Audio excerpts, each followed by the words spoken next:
Hello, everybody, and welcome in to Fire Pod with me, where today we are discussing Fire Walk with Me. This is a Twin Peaks podcast, friendly to the first-time viewer and the rewatcher alike.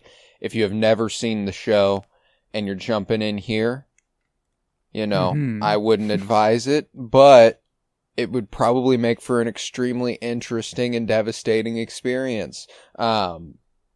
Regardless, we're here for you. You can listen if you don't care about spoilers. If you do care about spoilers, I suggest watching the show and then coming and then watching the movie and then coming over here, okay? That's all. I'm Colton Robertson. I'm joined by Joseph George. What's up, homie? Oh, what up?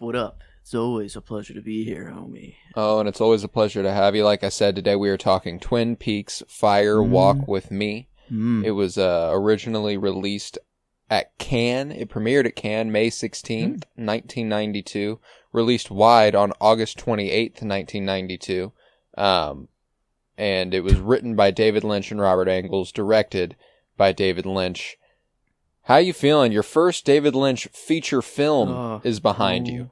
My lord. I mean, the thought just hit me that some people saw this in a theater. Some people went in public and saw this, or was this a like no movies were released to was this a TV movie or this was a theater? It was a theater. It was a theatrical feature film. Fuck.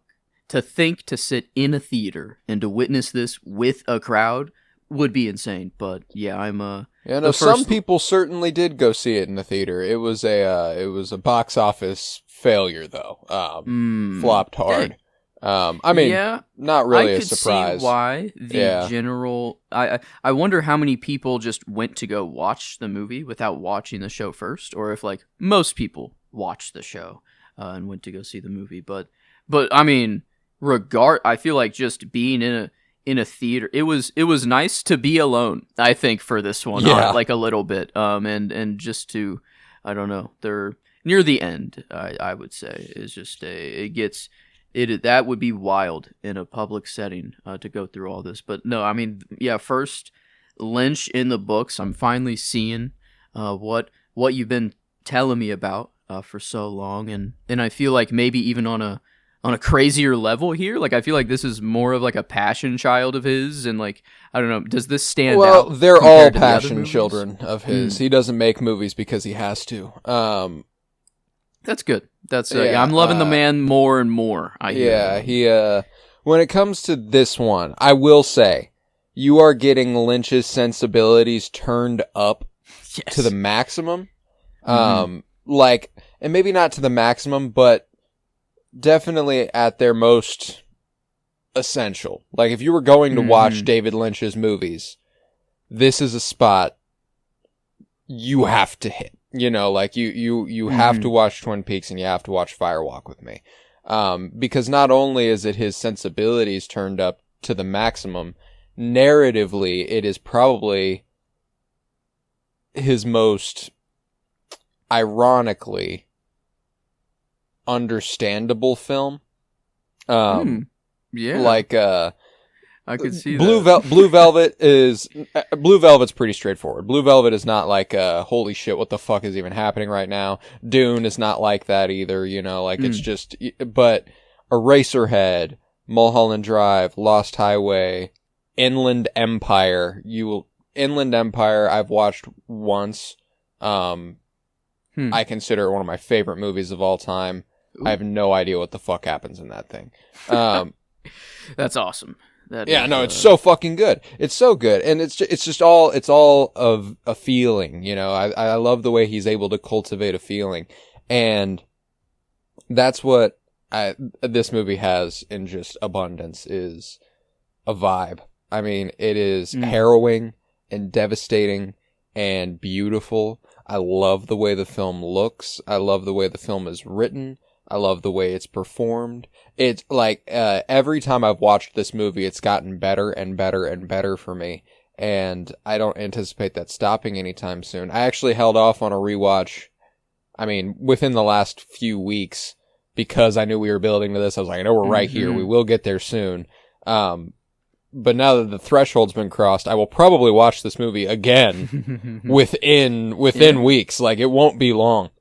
And, I mean, I don't know, man. I adore it. I adore it. I'm finally glad I can say at least I have one Lynch under my belt, but it was very, very nice to have it be the Peaks kind of, not culmination, but prequel. But I mean, it is a prequel, but there are still events that happen, I feel like, after the show is over. Yeah. I mean, when it comes to the Black Lodge time thing, there's a lot of recontextualization about, Laura Palmer reaching out to Dale Cooper the night before he arrives in Twin Peaks and stuff. Like, she has a dream with Cooper before Cooper has the dream with Laura. I think that's because, and I'm going to jump right into it here, again, the Black Lodge exists outside of time. Every time she sees Coop, it's good Coop. Good Coop trying to reach out from the beyond and help her. And obviously he can't. There are no angels here, as she says. But, and then him, like Coop, I wonder if he kind of spoke it into existence a little bit, or if he was more just seeing the future time, thing a little bit, or trusting his dream. I don't know. I guess he didn't quite have the dream yet when he was just telling Albert of who the next murderer is going to be. Their connection is interesting and not explored hardly at all here, of course. But I don't know. I've always really, really appreciated the aesthetics of this movie. The return is much more in the vein of this movie than it is the original show.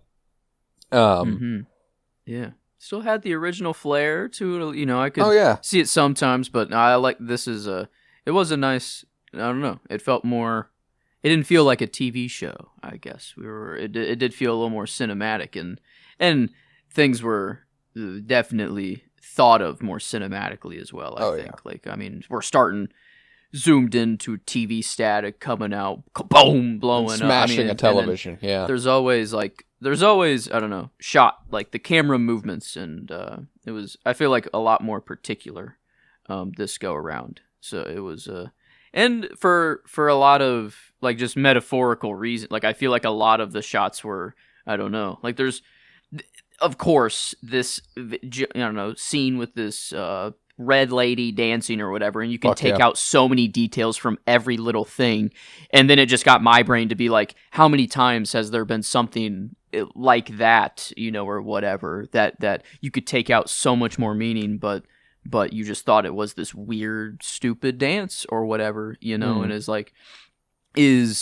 the weird line that came to me after seeing that, for whatever reason, is the old man that was the waiter of your milk is getting warm, or what, or things, and lines like that. It is it sounds just weird. You can't take anything from it seemingly, but then I don't know, time, you could maybe think time is moving backwards. Warm milk's not supposed to get warm, or do like the agent did, sort of thing. So that was, I don't know, it was cool to get outside of the town. I thought that was interesting that we didn't jump right into the people we know. We started a year ago with Teresa Banks, which is obviously a very important step in the road to Laura Palmer's passing, and I think that, or murder, I should say.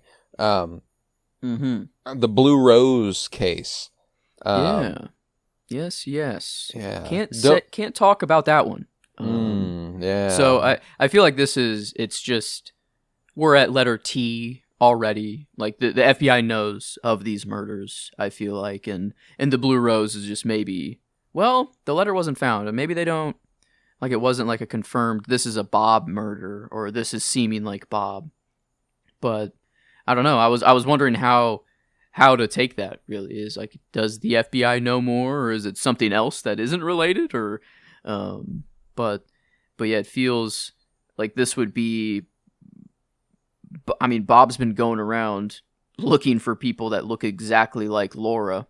That's fucked up. That was, I mean, I don't think I ever put that together of him. I thought he was just making murders to murder. This movie is the most scathing indictment of Leland yet, too, by the way.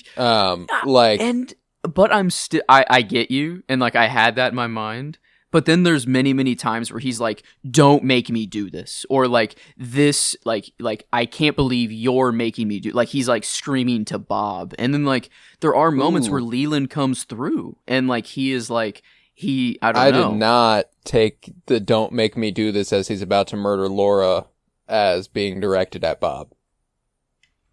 Don't make me do, what else? I took it as being directed at Laura. Don't make me do this? He's telling like, Laura, don't make me do don't this? Make me kill you. Like, I don't want to kill you. Don't make me kill you.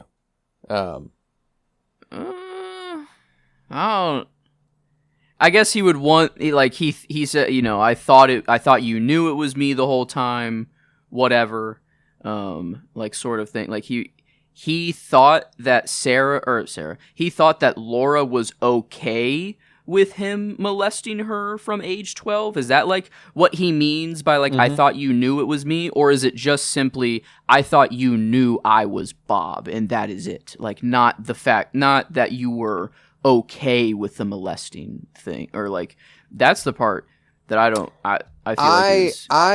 I take that part to be like, I thought you full well knew what I was doing. And so then you think of like, don't make me do this is like, I would like things to go back to how they used to, is like what he's saying. That's kind of how I see it, you know. I think Leland, is under the impression in his twisted head that what they have going on is a mutual thing. Yeah. And I when it comes to the end of this movie, when it comes to the whole fucking movie, there's a lot to unpack. But when it comes to Leland's presence in the film, Leland is depicted as almost an entirely different character in this than he was in the early goings of the show. You know what I'm saying? Like, this is a completely different characterization of Leland.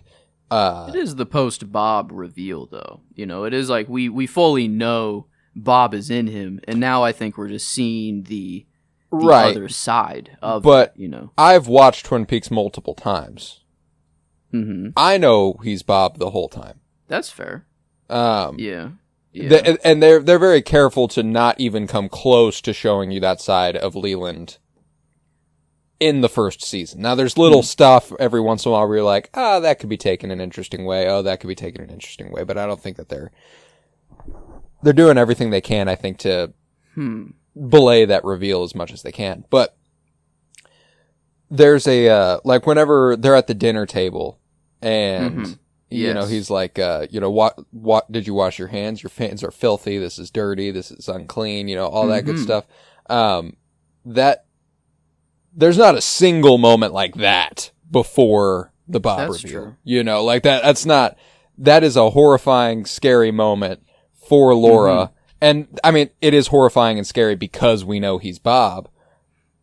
But it would be scary without it. It would have painted Leland in a very different light to see a scene like that without knowing he was Bob. Oh yeah. That's true. And like, I don't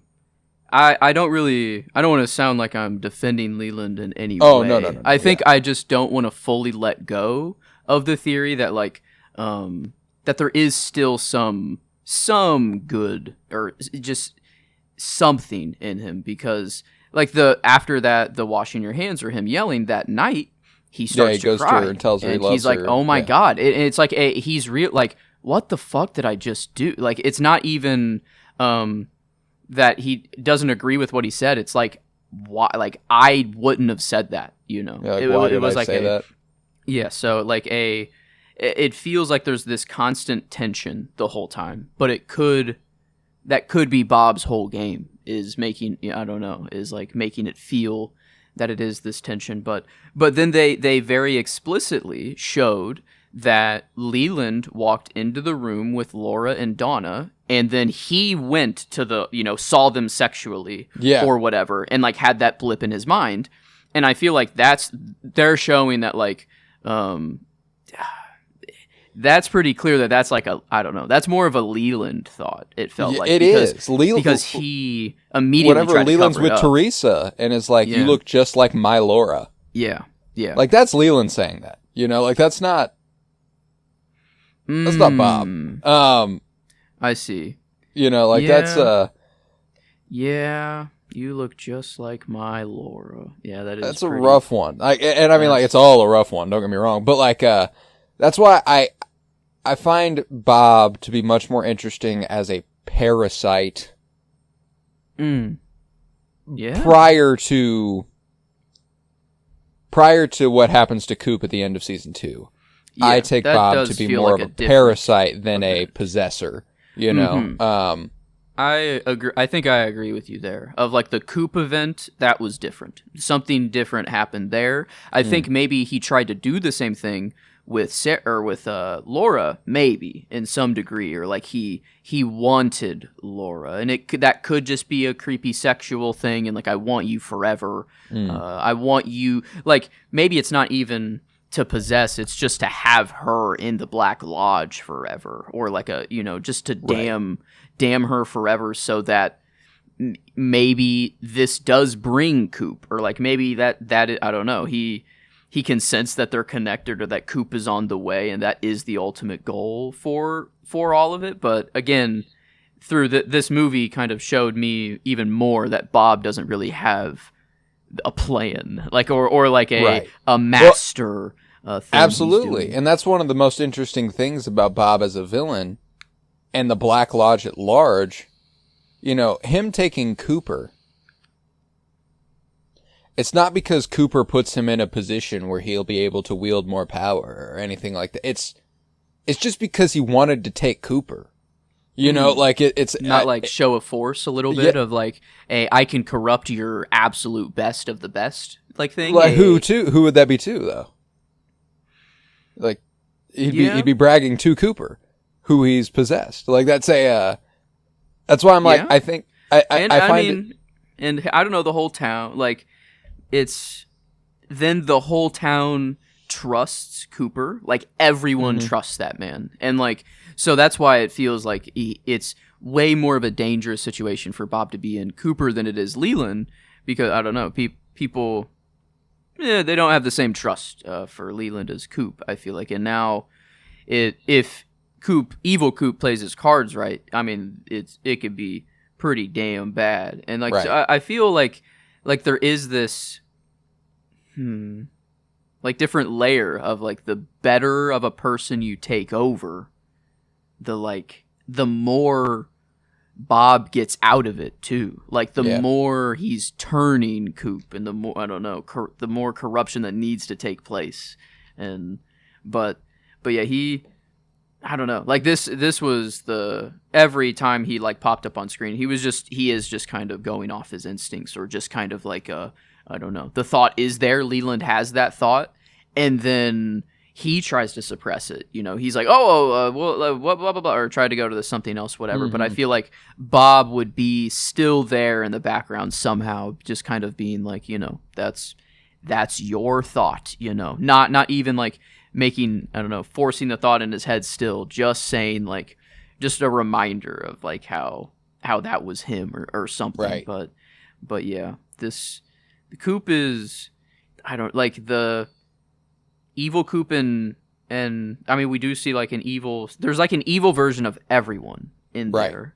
Did we see a normal version of Leland this time at all, or is there only ever been an evil version of Leland on screen in the Black Lodge? I don't feel like Leland popped up in there no, he floated, actually. No, Leland floated. What the fuck? Yeah, oh my god, there's so much that it's to remember everything that goes down. That stuff, I mean, if you want, we can indulge ourselves in a scene by scene the way we did that is true. The TV show. I done got rambling. I done got. Oh no, it's okay. I did too. This is how we normally talk about movies. We don't usually have the ability to kind of. I mean, and this is not line by line or anything. It is broad strokes. It's nothing ridiculously in depth. But Yeah. It'll help guide conversation a little bit. Yes, definitely. So I think we got the good precursor, the good pre-thoughts that we need to go forward. But yeah, I think I'm gonna need the focus. Beautiful. Well, I'll start with the quote then from Laura Palmer. Mm-hmm. There's a lot of things that people don't know. It's the same with me. Sometimes even much less than half is known, sometimes more. Many things happened, many things all at once, like a circus with dark creatures at night with flickering lights, and I knew a man named Bob, and when he came to visit me I knew that my life was over. And then there was a time when I cried, because I saw what it was, and it was so beautiful. I was awake. Mm-hmm. Okay. It was beautiful. That's an interesting way to describe it. Or like for the first time in her life, she finally realized what was going on, or like she felt alive, I guess. Yeah, freedom, maybe, because I think this is her at her death. Yeah, it was said in the show before that she was like, not looking good and saying that she was out or whatever, but this is a whole new me. I don't know. She just it's a whole different ballgame now. Yeah. And I mean, there's another thing that this specific movie does is the "we live inside a dream" stuff. Yeah. This fucking painting on the wall, and then this weird kid with the nose mask jumping around with the old lady, and then there's the grandmother and grandson moving around, same family. It was the kid with the corn that talked to Donna. Yeah. Mm-hmm. Is the true reality whenever we go to sleep. Is that actually where we connect with the whole of reality? I don't know. I still don't know, like, dreams. What we are too comfortable with that every day. That the whole of humanity is all unconsciously just whipping up anything in our heads all night long. And then we wake up and it might have lasted 15 minutes or 20 minutes. And so, yeah, but whenever the show gets into it and like the painting on the wall, like she's looking back and forth, and then it like goes like he can so easily mimic what it feels like to be in a dream, but I love at the same time, of a nightmare. Yeah. At the same time, even Lynch, like probably the best to do this, mimic a dream, it's still impossible. Like you can't, you cannot mimic what it is like to be in a dream. So it's not even like we dream reality. We don't. We dream something that we can't even explain, and we do it every night. And that's what, it's like and that's at least how Coop and Sarah, or why do I keep going to Sarah? Oh my God. Sarah Lee, maybe. Is that like, the actress's name is Cheryl Lee. Sarah Lee is a brand of bread. Sarah Lee. Wow. There we go. I'm glad I did not make that mistake for the rest of the episode calling her Sarah Lee. But no, that's how they connected at first, was while they were asleep and just in a dream, and it was like just a simple cry for help, and Coop heard it, I guess, or these event, I don't know, is like they were already going to be in the Black Lodge together, trapped, so this is the inciting event that starts that whole, the circle, I guess, or the loop of all of this, or I don't know how to explain the time portion of it, but it does, like, there is obviously, they don't seem to like know each other, I guess, when they're there, but it's like they're familiar with each other, that like somehow she feels just safe with Coop. She feels safe. Yeah. She feels safe, and Coop knows full well who she is. That's why I'm convinced that the Coop she sees is good Coop from the end of the show. Him sitting there with her, he does holding her shoulder and stuff. You're like, right. He's smiling for her, or like he is like yes, okay, like you're finally free, sort of thing. Like he didn't know, like he couldn't have known what she was going through until he made it to the Black Lodge and stuff. And I think Damn. that, and that's tough too. The return complicates stuff like that a little bit. I mean, everything complicates everything in Twin Peaks. It doesn't get easier, man. I promise. But that's true. I mean, we'll go ahead and dig in. That's true. I guess we've hit the first Blue Rose or the first FBI scene, and then this is it. So, or did we are. We actually haven't officially started it. So, okay. Wow. One of the first characters we see on screen in the movie is Gordon Cole, as he calls for Agent Chester Desmond, who is arresting 2 prostitutes and a school bus driver in Fargo. And Cole assigns Chet to the mysterious murder of Teresa Banks in the town of Deer Meadow. Cole introduces Chester to his new partner, Sam Stanley, played by Kiefer Sutherland. Come on now. Let's go. And they receive clues from Lil, the dancer, Cole's mother's sister's girl. He communicates the case to be a Blue Rose case. Yes. Very, very cool what this came out to be. I don't know. I liked this the intro. Here's a gift for you.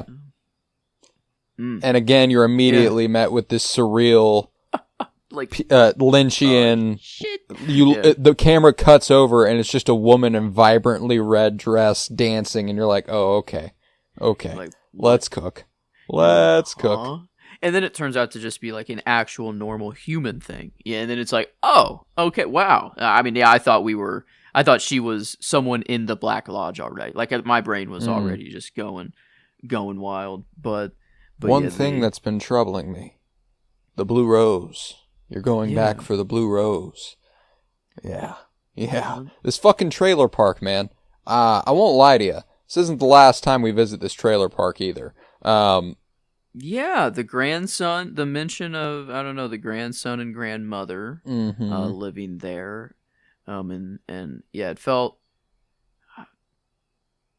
I need more of that magic corn boy, I don't know. I need more of the magic corn boy. I'm sorry. I need to know what the fuck that was all about. And I feel like that's them. There's a lot of corn in this, by the way. Yeah. What the They bring up corn a lot. And the eating at the end, what was that? What were they eating there? And why was it like a what was that? Why is it sucking and the then corn a monkey? In?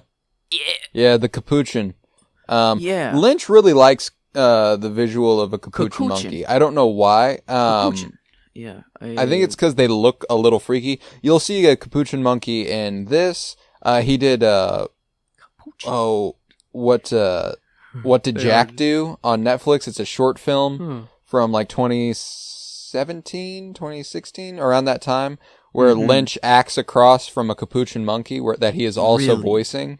And he's interrogating him in a train station in like the 40s or something, or the 20s or something. Oh my God, David Lynch is just... Oh, he's just a different breed. I can't hear a bad thing about the man. Yeah, these, I don't know. They are just kind of funny looking, creepy monkeys. Yeah, I mean, they just the small nature of them, I think, is maybe the creepy. It's like they're just and like us. The angles he manages to get of the capuchin monkeys do not help. Night vision or something too, or like a weird filter on them, and so I mean, it is to definitely evoke their creepiness, but wow, to just interview one and be the voice of it. I mean, that's incredible. Yeah, and the monkey is like wanted for murder. It's a great little short film. It's only like 17 minutes or something like that. Like, it's super worth your time. But regardless, we'll move forward. After some difficulty with the local police force, which they were forewarned about by Lil the dancer, Desmond and Stanley eventually view Teresa's body at the morgue, realizing that her ring is missing and that a letter T has been placed under her left ring fingernail. Desmond and Stanley learn about the victim's recent past from the town residents at Hap's Diner, where Teresa worked for a month, including a French-speaking girl saying, "La nuit est le bon moment." The old guy with her, Jack, and Irene. Yes, this letter. I don't know, the letter we knew of. I feel like, did they focus on the ring before? No. Yeah, that I felt like was all new, and Yeah, the ring is a new element that is important. Yeah, it feels like it has the symbol, I don't know, and in the owl cave symbol, and so but it feels like like Laura put it on right before whatever happened to her.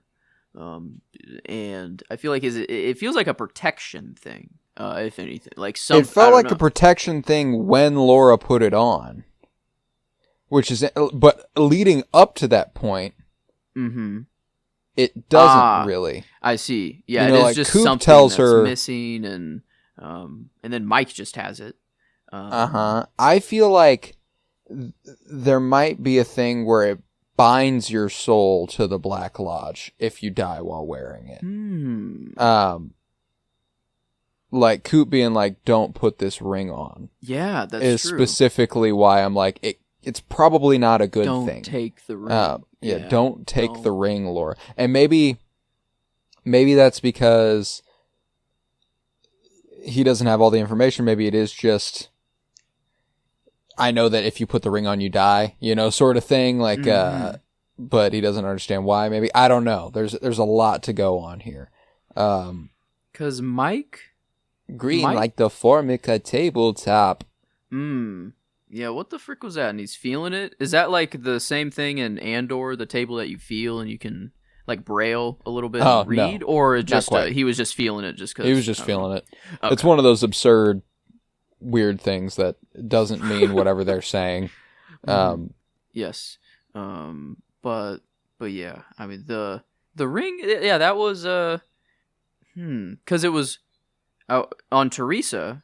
Do you think it was on her while she died, or do you think Leland or Bob removed it before he killed her, or that he placed it on her himself? I couldn't tell you. That's my the vagueness of the ring itself is incredibly intriguing. The fact that we can't really even identify whether it's a good or bad thing. Yeah. I like the Black Lodge connection, because like that, it is like something that might be like a chip from the table, or like the same thing that it was made from. So there is something in the Black Lodge that is, on you while you die. And yeah, I could. I mean, but I wonder if Coop saying "don't take the ring" was actually like the best.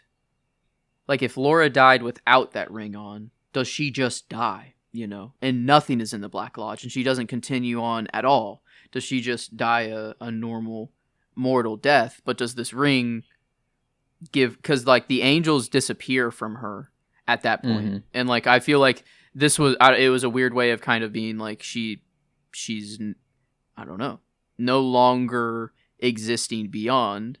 But then the ring is on. She does see the angel at the end come back up, and it's like this. Maybe Coop. I don't know. Like he knew that it would mean her death, if this ring was on. But actually, for Laura in this case, it was the best. The best case scenario for her. Right. But well, and why is Mike so ardent about it getting there? Why does he do everything he can to get it there and not anything more than that? Yeah, I mean he seems to be anti-Bob, or I don't know. Right. He knows what he's Bob doing is something doing to counter Bob. Like Bob doesn't want this. Yeah, and it, I don't know, just open the train door. Teresa falls out. He throws the ring in. It's as simple as that. Like it is just like. He delivered the ring, and boom, he's on the. He doesn't even care about Teresa. He's like, he looks at her, and he's like, oh, okay, all right, I did my job, though. Let me ask you this: does the ring keep you perpetually in the waiting room? Because we see the Black Lodge. It ain't the waiting room. That room where all of them are hanging out. With the Formica tabletop, That is not the same as the waiting room. You know what I'm saying? And there's other people that we've never seen too, and like That's why I'm like maybe he's protecting her from ever being taken to the Black Lodge. I like that, and it's like outside of all of it. I feel like is outside of time a little bit, but yeah, that's the waiting room is like where your trial is kind of held, maybe, right? Like when it comes to Coop, good Coop, I think because he's not dead. You know, like he is perpetually in the waiting room as well. Kind of like the sunken place, but at least you can move around. You can actually do some stuff. It seems still, you're not completely sunken. But and one of my favorite details again that continues to extend to the whole. There's something about this story that is playing with time, which that I know you're gonna love. Oh yeah. Because the return, like I said, much more like this than like the original show. Is Philip Jeffries, David Bowie. Yes. Pulling up, pointing at Coop. Yeah. And going, do you know who this is there? Huh? But it's kind of flipped. They all don't think that David Bowie is like the real one, or that he's not real or whatever. But then it's like actually he's like warning all of them for Coop, and I was like, what the fuck is going on? I was like, because it was David Bowie, and I'm like, is this fucking David Bowie? I was like, what the shit? And then and all of it clicked, and then I'm like, what is actually like Coop staring in the camera to like catch him on camera or whatever right, and like being stuck, being in two places at once, like there's I mean it was eerie, fucking eerie. That's I love the horror in this movie because it's entirely just that slow creeping dread. There's not jump scares. It's not like, whoa. Like, even what would normally be a jump scare in the movie, whenever Bob is sitting behind the dresser, is approached from such an eerie, inescapable, inevitable way that, like, it doesn't shock you that he's there. I love that. Oh, dude, oh my God, it's good. It's such a good fucking movie. But I will continue. Sorry to get off on that tangent as well. But they investigate Fat Trout Trailer Park, owned by Carl Rodd, played by Harry Dean Stanton. The GOAT. The fucking GOAT, I say. Oh, that was awesome. When he opened the door, I was like, no fucking shot. They're like, fuck, 9 o'clock, 9 o'clock. Yeah. I love that they're like ready for whatever because this guy says don't knock on my door before 9. Yeah. Had the badges just ready. Yeah, they were like, I'm going to go make myself a cup of Good Morning America. Yeah, the best damn coffee you'll get anywhere, bucko, or so. I was like, God, he was awesome. Yeah, to see it here, Jonesy. That's like, I don't know, all I've gotten of him. I feel that's what I know him from, just kind of being the everyman, or just the working man in Alien. But yeah, he was funny here. I don't know. It was just nice to, every time he popped up, or that's not the way to go. Where are you going? Or just, he over exaggerated. I feel like every line in these damn people. He fucking kills me. I love him. But he goes and he guides them to Teresa's place. And while they're investigating and looking around Teresa's place, a weird, curious woman pulls on up. She's real dirty and is holding like an ice pack to her face, and shows up, and they're like, do you know Teresa? And she just kind of wanders away, and for some reason Carl is left emotional. Yeah. Very interesting touch. Yeah, very, very, I don't know, this was the trailer not being there, and then is that his car over there? Yes. Or like there was just a bunch of, the way Coop walked up to him and like just got face to face. I don't know. It was all just everything was weird. Everything's weird. Like yeah. That's on par. but yeah, I want to know what this fucking the grandson and grandmother connect. What the fuck are they? And they feel like the only thing I can think of are the mask boy and the other old lady, like, that are just jumping around and doing whatever. And they don't really feel good or evil either. They're just kind of like, but they celebrate when I feel like about, I don't know. No, they're from the Black Lodge. Yeah, to be sure. Yeah, and so that's automatically an indictment of your character. I gotta say, I gotta imagine that automatically you don't seem good to me if you're from there, because they're the ones who deliver her the painting. Yeah, which I think is a Black Lodge kind of. I don't know, kind of like a Wi-Fi extender. Yes, yep, little access point into her room. Yes, exactly. It's a fucking LAN. Hardwiring into Laura's dreams. Just right. Yeah. Okay. Yeah. So it wasn't. It did seem like they were trying to help her, but yeah, no. At the end of the day, it did. I think they're just trying to lull her into continuing down the path she's on, like this, they're laying the stones before her. She just has to follow the path. Yes. But, yeah, regardless, we will push forth here once more. Stanley, played by Kiefer Sutherland, leaves Deer Meadow after he finishes part of the investigation. But before he departs, he tells Desmond that one thing is still troubling him, the Blue Rose. He says that you are going back for the Blue Rose. Because he can't understand what the Blue Rose is, and he can't understand why Desmond's going back. So he's like, you must be going back for that. He's good. Yes.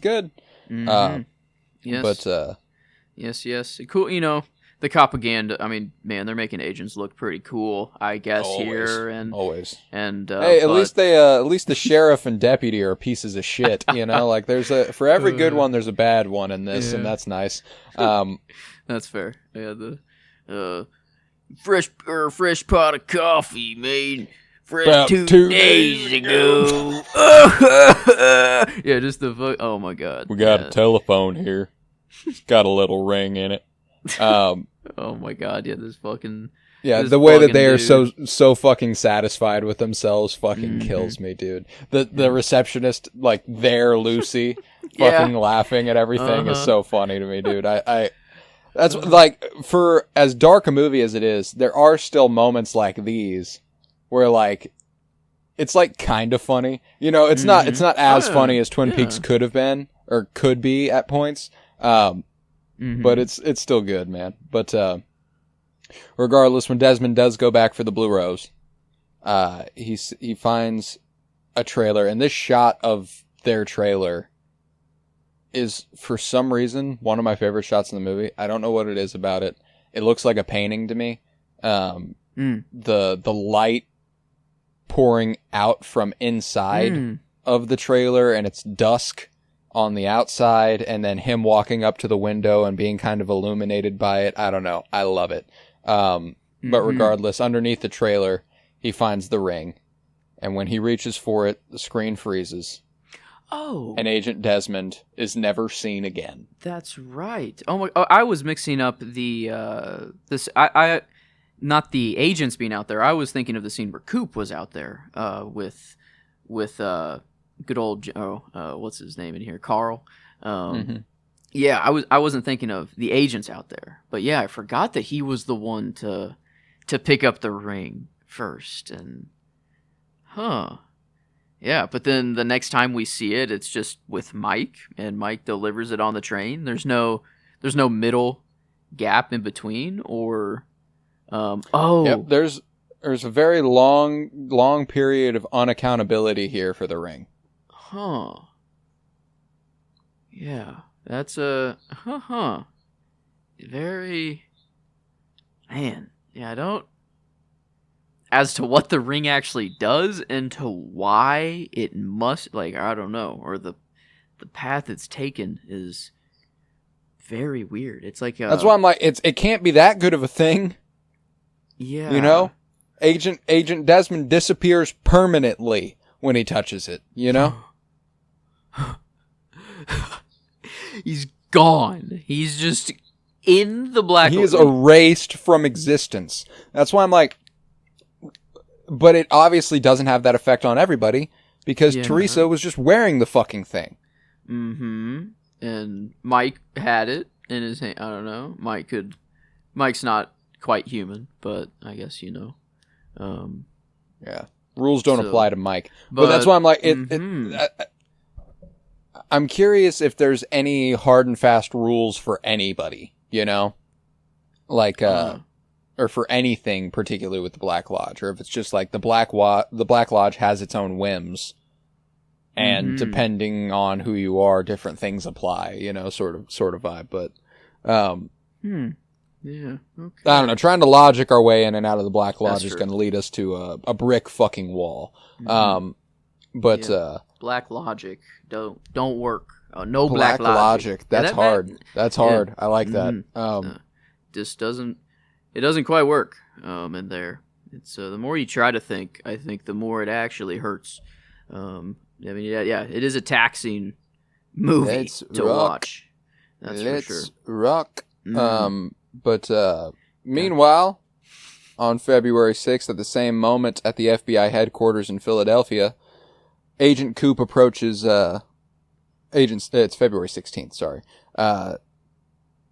Agent Cooper approaches Gordon Cole and says, Cole, it's 10:10 a.m. on February 16th. I'm worried because of that dream I told you about. And then he runs outside, walks in front of a camera, looks at it for a while, runs back into the security camera, looks, doesn't see anything, does it again, and on that third time, we see as an elevator door opens, and he runs back inside as David Bowie walks down a hallway. What the fuck? And is like, as soon as he does, I love the terror for Coop, whenever he's like, Cole! I love whatever. I love that they don't dive into what he's worried about, what he's afraid of, or anything like that. He's just like, something bad happens because this happens. And just the feelings that guide him along the way there. That was, the screen thing, it just already made it weird. And then you're right, not knowing what like the threat was, or like, I'm like, what the fuck's about to happen? I'm like, I thought that David Bowie's about to just kill Gordon or try to kill him, but I'm like, oh wait, no, he's like, I see him later on, or whatever. He wanders in. He wanders in and goes, now, I'm not going to talk about Judy. In fact, we're not going to talk about Judy at all. We're going to keep her out of it. And Cooper looks at Gordon and is like, Gordon, and Gordon goes, I know, Coop. And Philip points at Dale and goes, who do you think this is there? And Albert, of course, ever the skeptic, suffered some old bumps on the noggin, huh, Phil? Cole going, what the hell did he say there, Albert? That's Special Agent Dale Cooper. For God's sakes, Jeffries, where the hell have you been? You've been gone damn near 2 years. And then it happens. Philip goes, the stories I could tell you about. And we watch as he explains a meeting that he was present at. He recalls the reunion of in the room above the convenience store, a little man, Bob, Miss Chalfont, her grandson, the jumping man, two woodsmen. It's never been talked about like before. Until like now, and this is their what is this? Yeah, is like what this group of people? I don't know. But they all have different wants and desires, it seems. But they're all just chilling and okay with each other, like in the I don't know, whenever they're in this room or. Yeah, this feels like the actual lodge. I'm going to read you what Philip Jeffries says in the background of this scene, because another thing that I'm so excited for you to experience with David Lynch movies. Twin Peaks doesn't do this because it was made for network television. David Lynch cares about the sound of his movies as much as he cares about the look of his movies. Okay. The way his movies sound is everything is purposeful, and like every single choice is very explicitly made by Lynch when it comes to the sound design of his movies. Okay. And this sequence where we're fading with like this rumbling roar, this crackling of like television static, and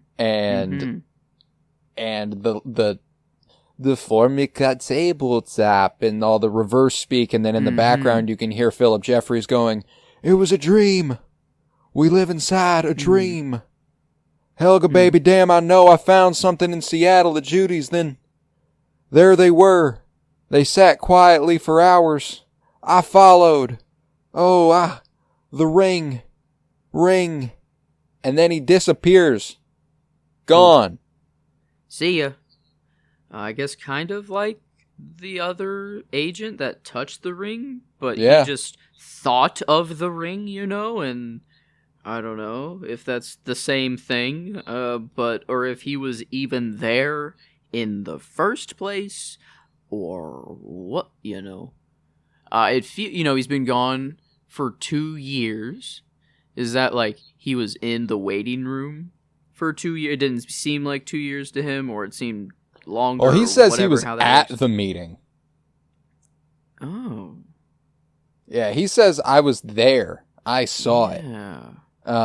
So he got through. He's been in the lodge, like he's been there. David Bowie, dude, I mean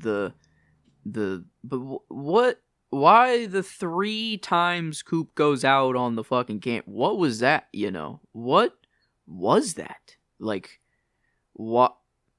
How did? I don't know. I don't know how to take this at all. Like it seemed that he like summoned him. Like you say Bloody Mary in the mirror 3 times. There she is, and it's like you look in the security camera, you freeze for 3 times. In comes David Bowie. And so I don't know. It felt like he was summoning him, but then at the same time, it's like, no, I'm scared. Oh God, Cole, I'm worried for you. So like, what?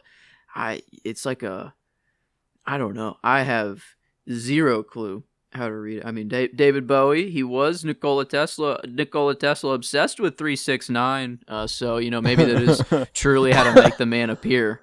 I'm just gonna go into Walmart. David Bowie, man. The fact that David Bowie and David Lynch worked together ever in any capacity just makes me so fucking happy. That's a collaboration of creative power we've never seen the likes of before or since.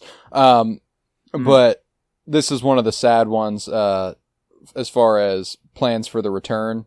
Philip Jeffries was like supposed to be in it. And David Bowie passed right before production. Damn, dude.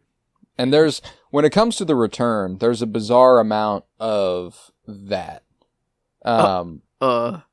Like real life deaths? Yes, like real life, like a couple, like in between production and airing, like 3 cast members passed or something like that.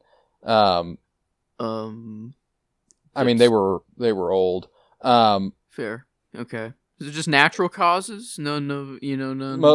Nothing under suspicious circumstances. They're in the waiting room, actually. Nothing under suspicious circumstances. But yeah, like Catherine Coulson, who played the log lady, passed between production and airing. Miguel Ferrer, the guy who plays Albert, no! Yeah, passed between production and airing. Harry Dean Stanton passed like shortly after it aired, I think.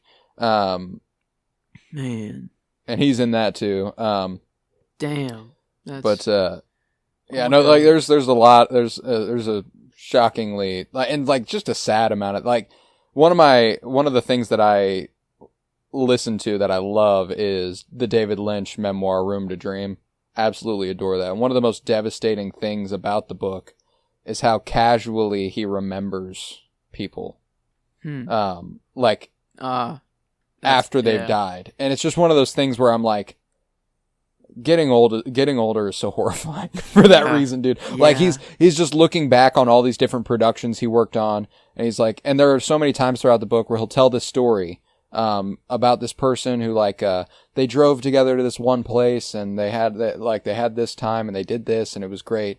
And then he goes, but then he died. That was and like he does that like several times throughout the book, and it's so fucking sad. I get, yeah. It is part of life. It's just part of living, and that's like, it's just so like, to be that like stoic about it, I guess, and just to be like, yeah, they were here. I'm gonna talk about them as if I don't know, like I did before they died. It is just something, right? Yeah, and it makes sense. This dude's brain is primed for all of this. I mean, he has been. It feels like he thinks of these things all the time. Right. I don't know. So, at least of what dude, just I've gotten. One of my favorites. One of my favorites, man. I when it comes like, and just rewatching this movie last night, I'm constantly reassured of him being potentially my favorite director ever. Every time I watch one of his movies, you know, I'm like, I'm just taken with his sensibilities, and that's what's funny is they don't align strictly with what you would think my typical sensibilities are. Like, I'm not a big horror guy.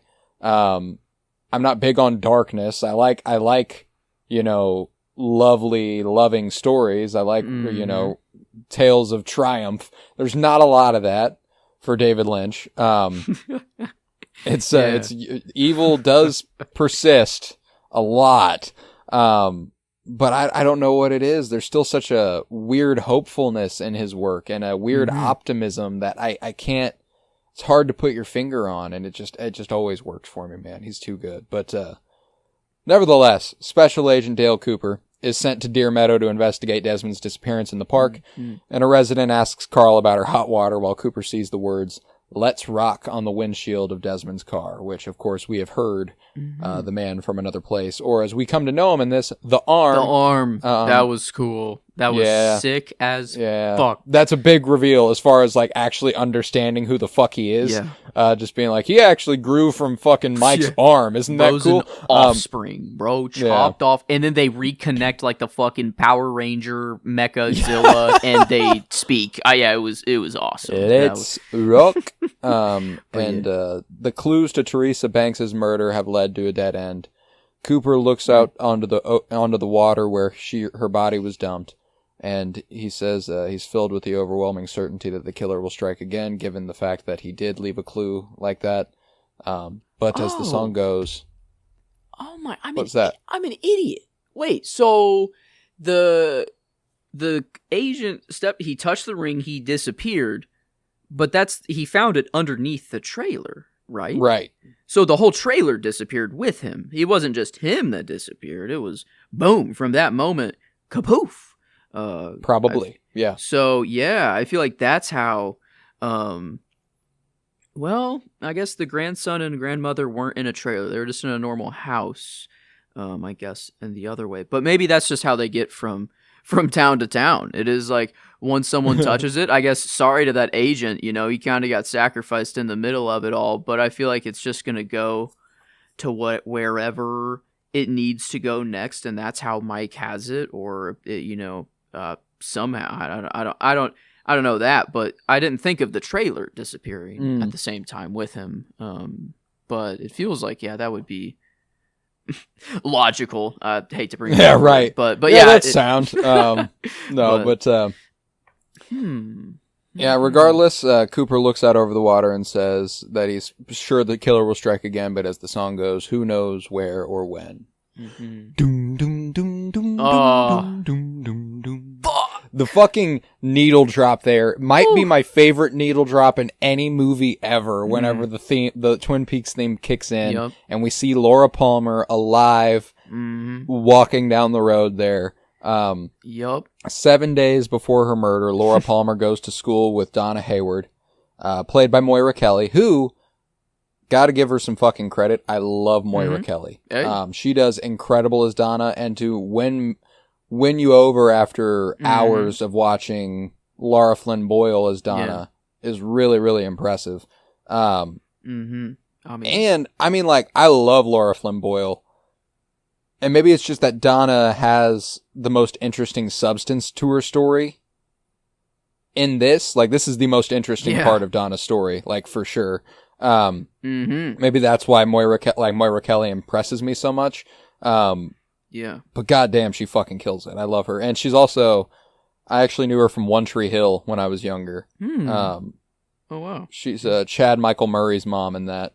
Yeah, I guess that was watched. I never watched it fully myself, but in the background of The Boys, eventually in the good old fraternity house back in the day. But, right? Yeah. But yeah, that's wow. But yeah, and like that was 12, 13 years later. So she's like yeah, early 30s, mid 30s, and she's playing a mom, which is wild. Wow. But here she well, she going. Donna goes a little crazier than I thought. I thought Donna was this nice goody schoolgirl. There's I love the Donna stuff in this movie, dude. I think that it really, really recontextualizes the way that she, when she puts on Laura's glasses and starts smoking her cigarettes and all that good stuff. Like, yeah.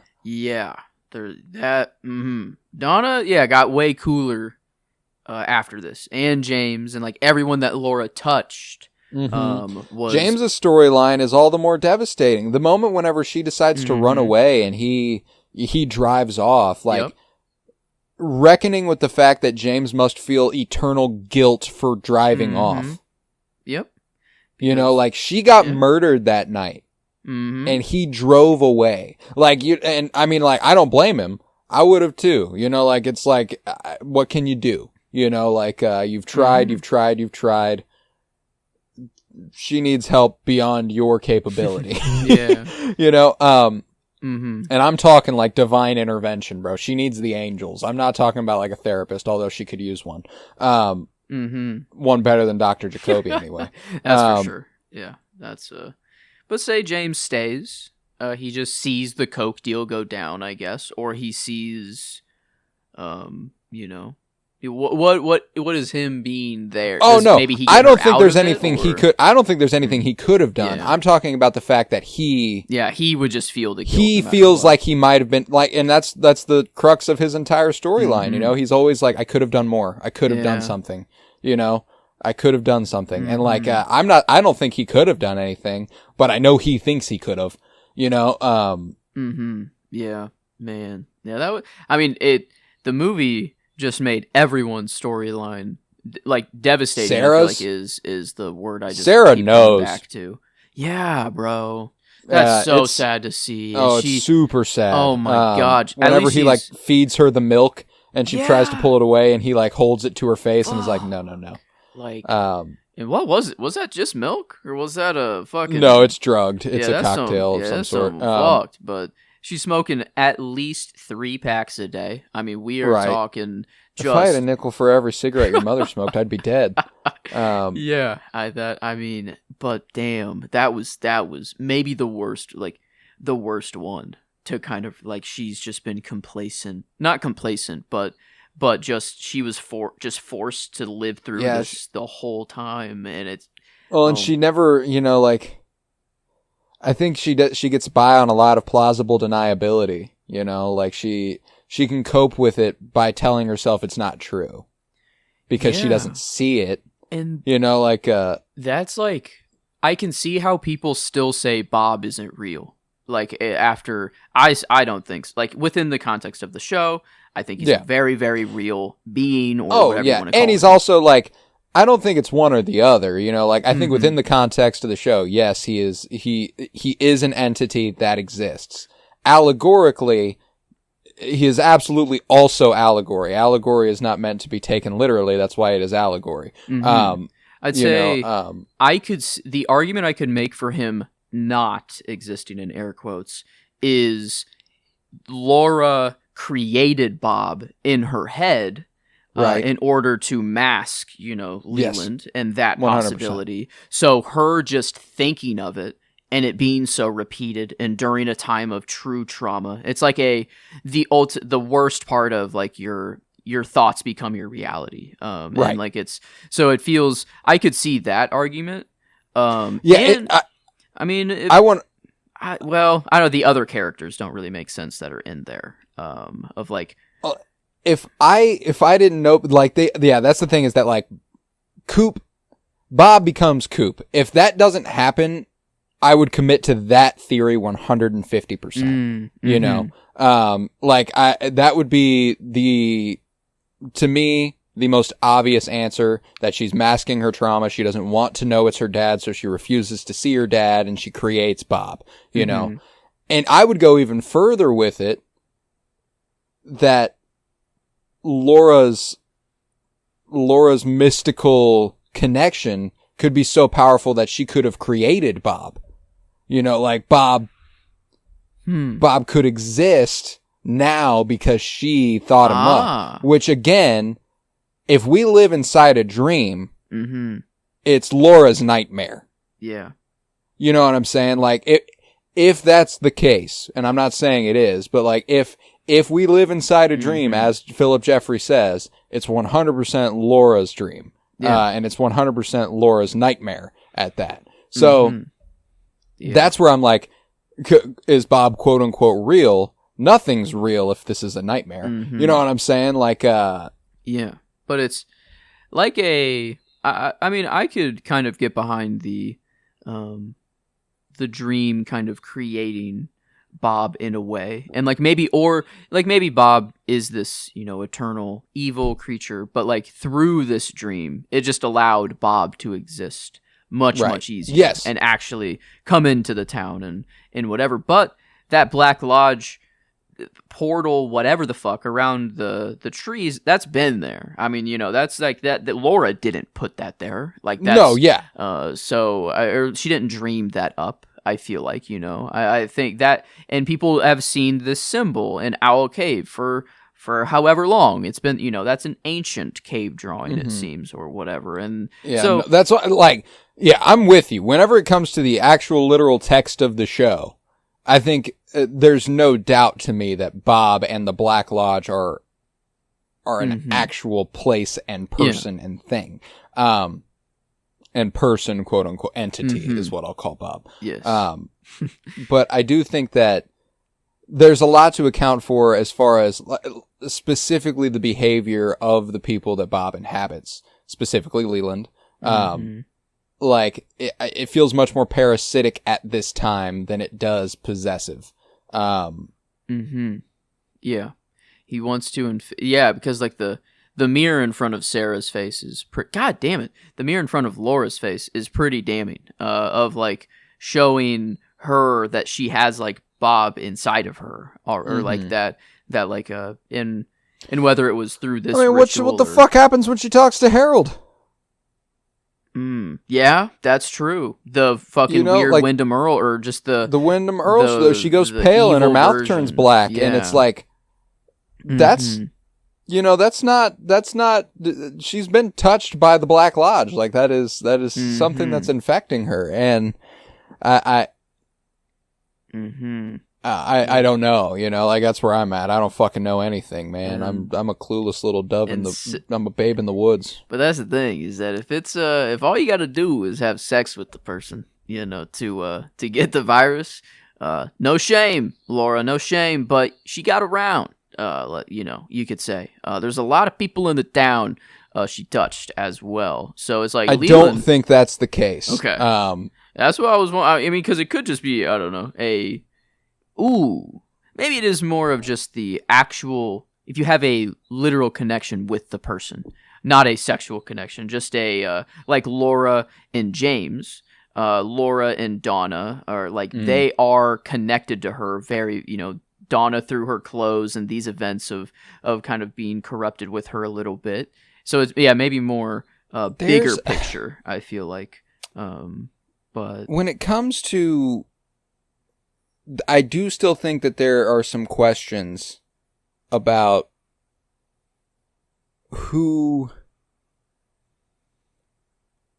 I mean, we talked about a lot during our coverage of the actual show, like the fact that some people are more susceptible to this mystic influence. Yes. Like all the Palmers seem to be, you know, Sarah, Laura definitely on the other side of this. Yeah. Laura almost feels like a mystic on the level of Coop. Yeah. Like, except she doesn't know how. She doesn't understand any of it, versus Cooper being wide open to all the possibilities. Yeah. And, accepting, like... I mean, it makes sense with Laura, like, born from Bob. Like, she is a, not even Bob. Maybe that's why Bob wanted her so bad, is because it's, like, better than Leland. You are a creature already created mystically, and I can be even more powerful with you. Or I want you, sort of, and so, but I guess Sarah just being so, married and literally, I don't know, forced to do whatever. I feel like, I mean, she also has that weird connection to the Black Lodge too, though. Yeah. When she opens her mouth and a dark demonic voice comes out, and she's like, "I'm in the Black Lodge with Dale, like I'm waiting." I don't know. Why Coop? Yeah, like that's like it feels very. They're one family. It makes sense for all of them, for all the Palmers. But Coop, he is, I guess, a spiritual person. He he went to Tibet and learned from the monks, whatever. But like, is that all that it is, or was right? Did it just so happen that Laura calling out for help, like there was going to be an FBI agent that came into town to investigate the murder, and it just happened to be Coop, so the call for help went to him, and then started this whole kind of everything. But Coop seems to be already very, very spiritual and right. connected well before all of this, so I don't think this event changed him, and he's been like this for a while, so yeah, I don't know. But having like two FBI agents in the beginning, like that's supposed to be normal, I feel like having two, and then like it was Coop and Wyndham, like back in the day. Like that was how they operated, and then eventually not. And I guess now the duo we saw at the beginning, one bro's gone, so I guess he's by himself now too. But yeah, kind of a weird cyclical pattern of like the Lucy looks this. I don't know. They have a Lucy. They have I don't know, their version of everything. So it's like it is happening again. It is happening again. It's just this endless loop. Well, and that's why I think, Bob allegorically could also just be the cycle of violence, the cycle of, abuse that is passed down and down and down, and Laura's refusal to indulge in that cycle leads to a resentment and leads to her death, like it's it's very easy to keep the flow going in the same circle of the time pattern, but once you try to break that, then all the demon people won't be happy with you. They want the flow to keep going, I feel. And that's, I like, because she seems to be still corrupted a little, she like still is like laughing whenever Bobby kills that guy, or and like so she's like it still gets out of her sometimes, or like she's making other people feel bad. So it's like a weird balance of she's trying to break this, but it's still so overwhelming that, like, I don't know, it just seems that there's nothing she can do. But but yeah, at least now, at least what, the inside the waiting room, maybe this is where it can be done. The fight can be fought against them in there, or if they perhaps indeed. But okay, so we spun that out of Laura Palmer goes to school with Donna Hayward. Laura takes cocaine and makes out with James Hurley. After school, Laura talks with Donna about the difference between James and Laura's actual boyfriend, Bobby, who she repeatedly jabs at. Yep. I was behind you, but you were too dumb to turn around. Yeah. Just Bobby's just the coke connection. Most interesting Bobby portrayal again. Yeah. He clearly is. They do a much clearer job at conveying that he's an asshole because he's insecure. Laura makes fun of him and the way he like softens and is like, goddamn, like I I didn't do shit to deserve that. Like, so then he becomes a dick in response, and like it's I mean, a really great portrayal of Bobby Briggs. I really enjoy it, but yeah, I like seeing him back. You know, he's not the greatest guy, that's for sure. But no, not by the any character stretch. is nice to have in the movie and in the show. yeah. So, but just good old Coke line. That's about it. That's all she needed. Yep. Yeah, crazy Laura is just immediately going in the bathroom. First hour starts. You know, we gotta get the Coke. Gotta get my hit in. Gotta get my bump. Yeah, damn. She's really working hard there to to stay high. But Laura realizes that there are pages missing from her secret diary when she gets home. Yes. And she panics, freaks out, and goes to tell her friend Harold about the pages, saying that Bob did it. And he's like, "But Laura, Bob's not real." And he's like, "No, he definitely is. Like, this is proof. I've." You know, if there were questions before, now I know there aren't. Yeah. And then Harold is like, oh, fuck. I feel like he actually got convinced in this. And then especially after he saw Sarah's face like that, I think he's like, okay, Laura. Something is, afoot. But yeah, no, it's okay. I thought the bookshelf reveal was coming. It's okay. There's, still nothing. But yeah, I think Harold, it was nice, I don't know, to see him back. His hair was much darker, I feel like, here. Is that I don't know. Or was it always maybe this? It was pretty dark. I don't remember it being like blonde or anything, or dirty blonde or anything. I don't know. I feel like he just looked a little bit different. He did. I think he did. And what's funny too is that like the show is filmed over such a short period of time that like I've like convinced myself that I've seen them like grow up a little bit. Like you've watched like Bobby looks a lot more mature here than he does in the first episode of Twin Peaks. Yeah. Okay. Oh, is very interesting. That's a weird, like the Thrones. Whenever you start the rewatch over and you see their right, baby but faces, that's not the case. That's not the case here. It's been like 3 years, if that. Like, and they're all grown ups. Like, it's not. They are not actual kids growing up. They are all in their 20s. And don't get me wrong. Like, I look different than I did when I was 22. You know, I know that. But like, I don't know. It's just a strange thing that happens in my head where like I feel like because I've watched them over the course of this show, I feel like I've watched them grow, which is fascinating. But now, whenever it comes to the return, that actually happens. Wait till you see Bobby in that. Oh man, yeah, that's gonna be wild. That's a 40-something-year-old Bobby Briggs. Like it's. Oh my god. Yeah. Oh my god. That's a whole. I mean, everybody's 40-something. Yeah, like it's they're all like Audrey's 40s and. Fucking the Shelley and everybody who was a kid in this is a full-blown adult. Makes sense why the adults would be passing away, and but like that. Yeah, it's like, oh damn, yeah, it's just, but yes, I don't know. It's crazy. I'm almost there. I am almost. It's almost there. time. It is almost time, but.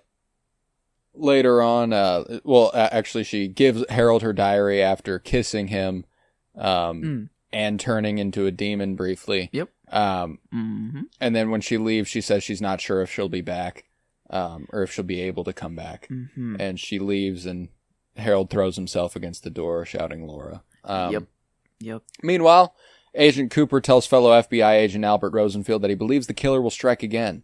And he's like, all right, well, let's test this for the record.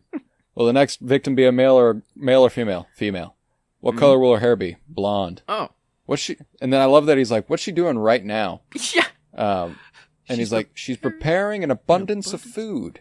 I mean, couldn't be more fucking spot on, dude. I know. That's why I'm like, there's clearly a mystic connection between Laura and Coop, which is,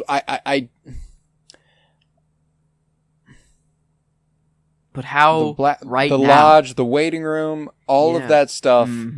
It's always whenever happened. It comes to the giant,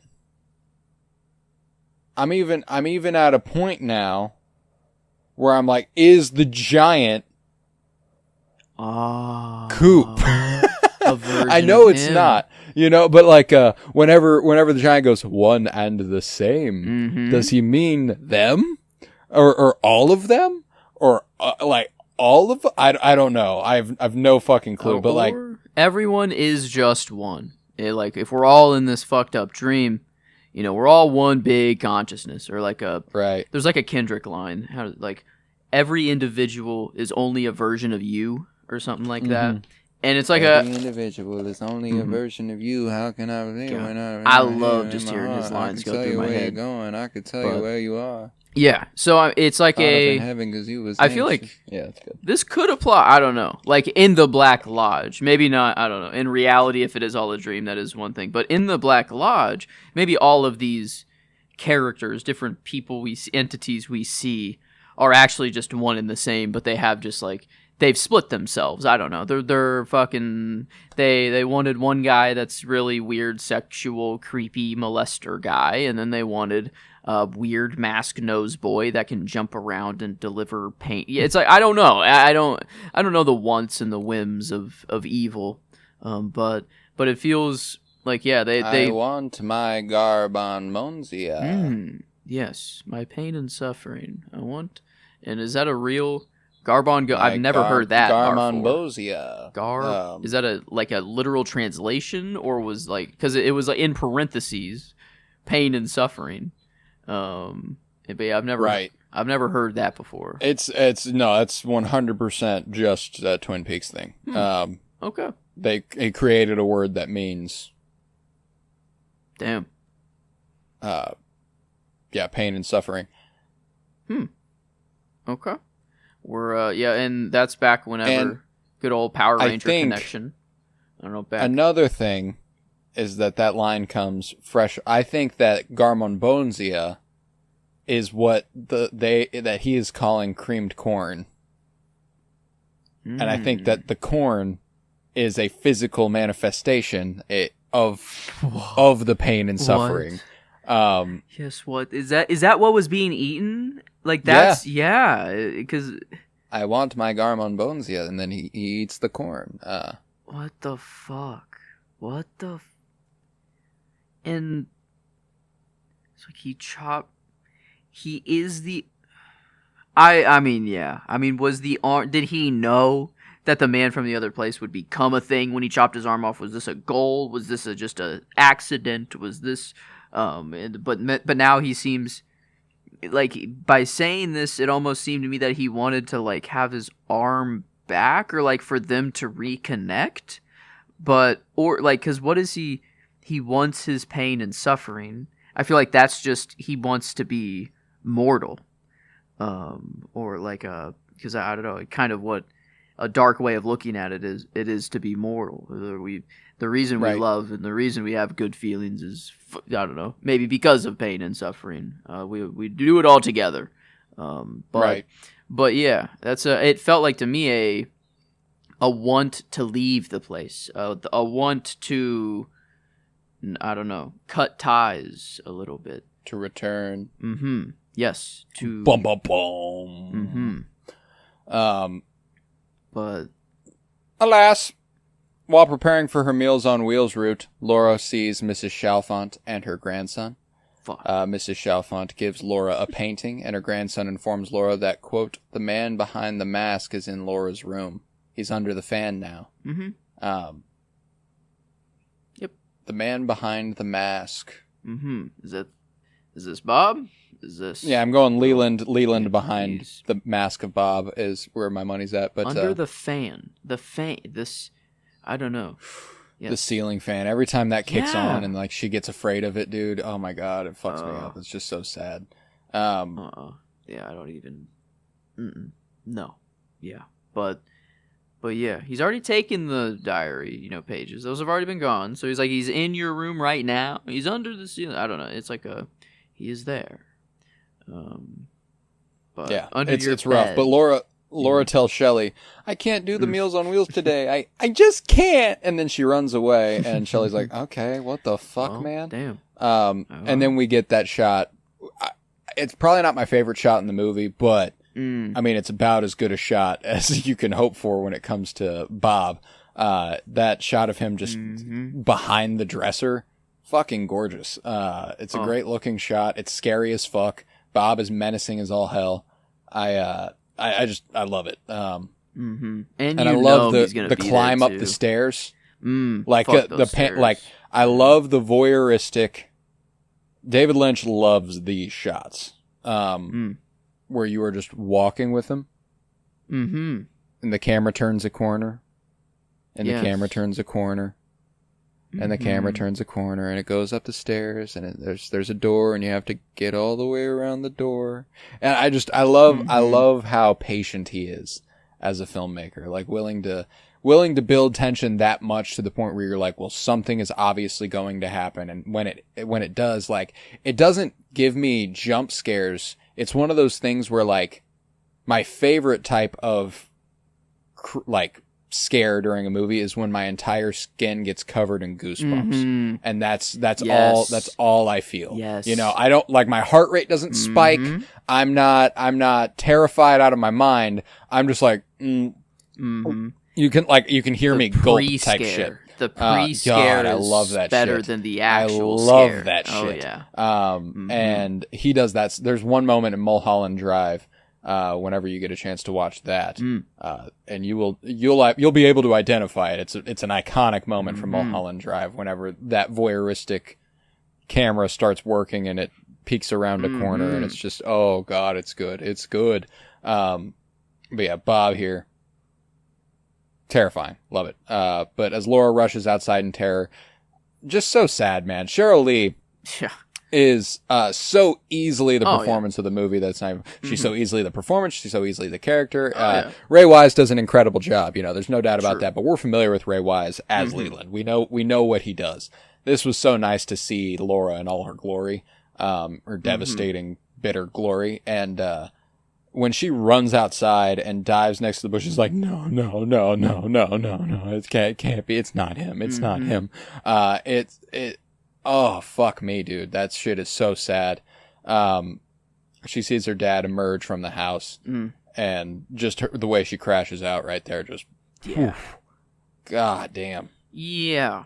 And, you know, at least she was, like, underneath that little bush. It was, like, pretty, you know, it looked kind of pretty, I don't know, but the painting, like, being there, you know, in the bush and, like, in that spot, and then she, like, realizes that she left it there, later on, and, like, is going, it was, like, a weird, like, this, like, another thing that had to happen. That painting couldn't have been in her room the nights before. It needed to happen that night. So like, I don't know, this scare.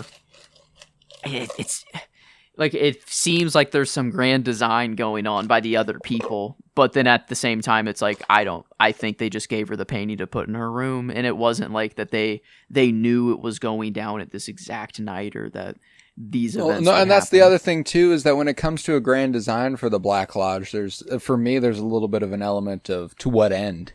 You know, like, we're so deep into this now.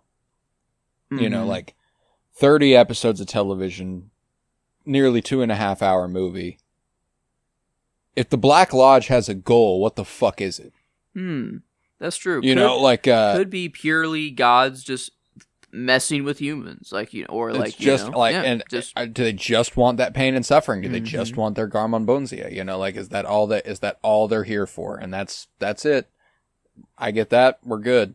I don't know. It's, and like, it doesn't seem like they want to maximize it either, though. It doesn't seem like they want to, like, what if we made the whole world suffer? True. What then? You know, like, it like, they would have higher aspirations than 17, 18-year-old Laura Palmer, you know, like that's.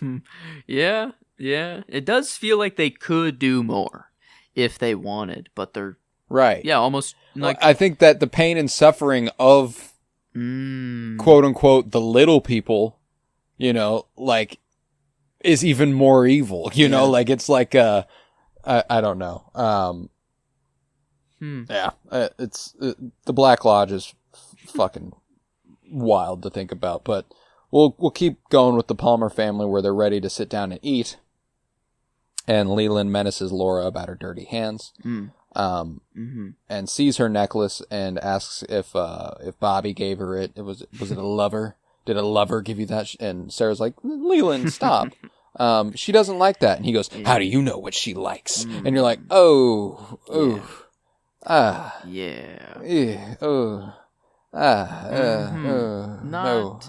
This doesn't. I mean, he does break later and cry for it, but I don't know. This doesn't feel like a Bob.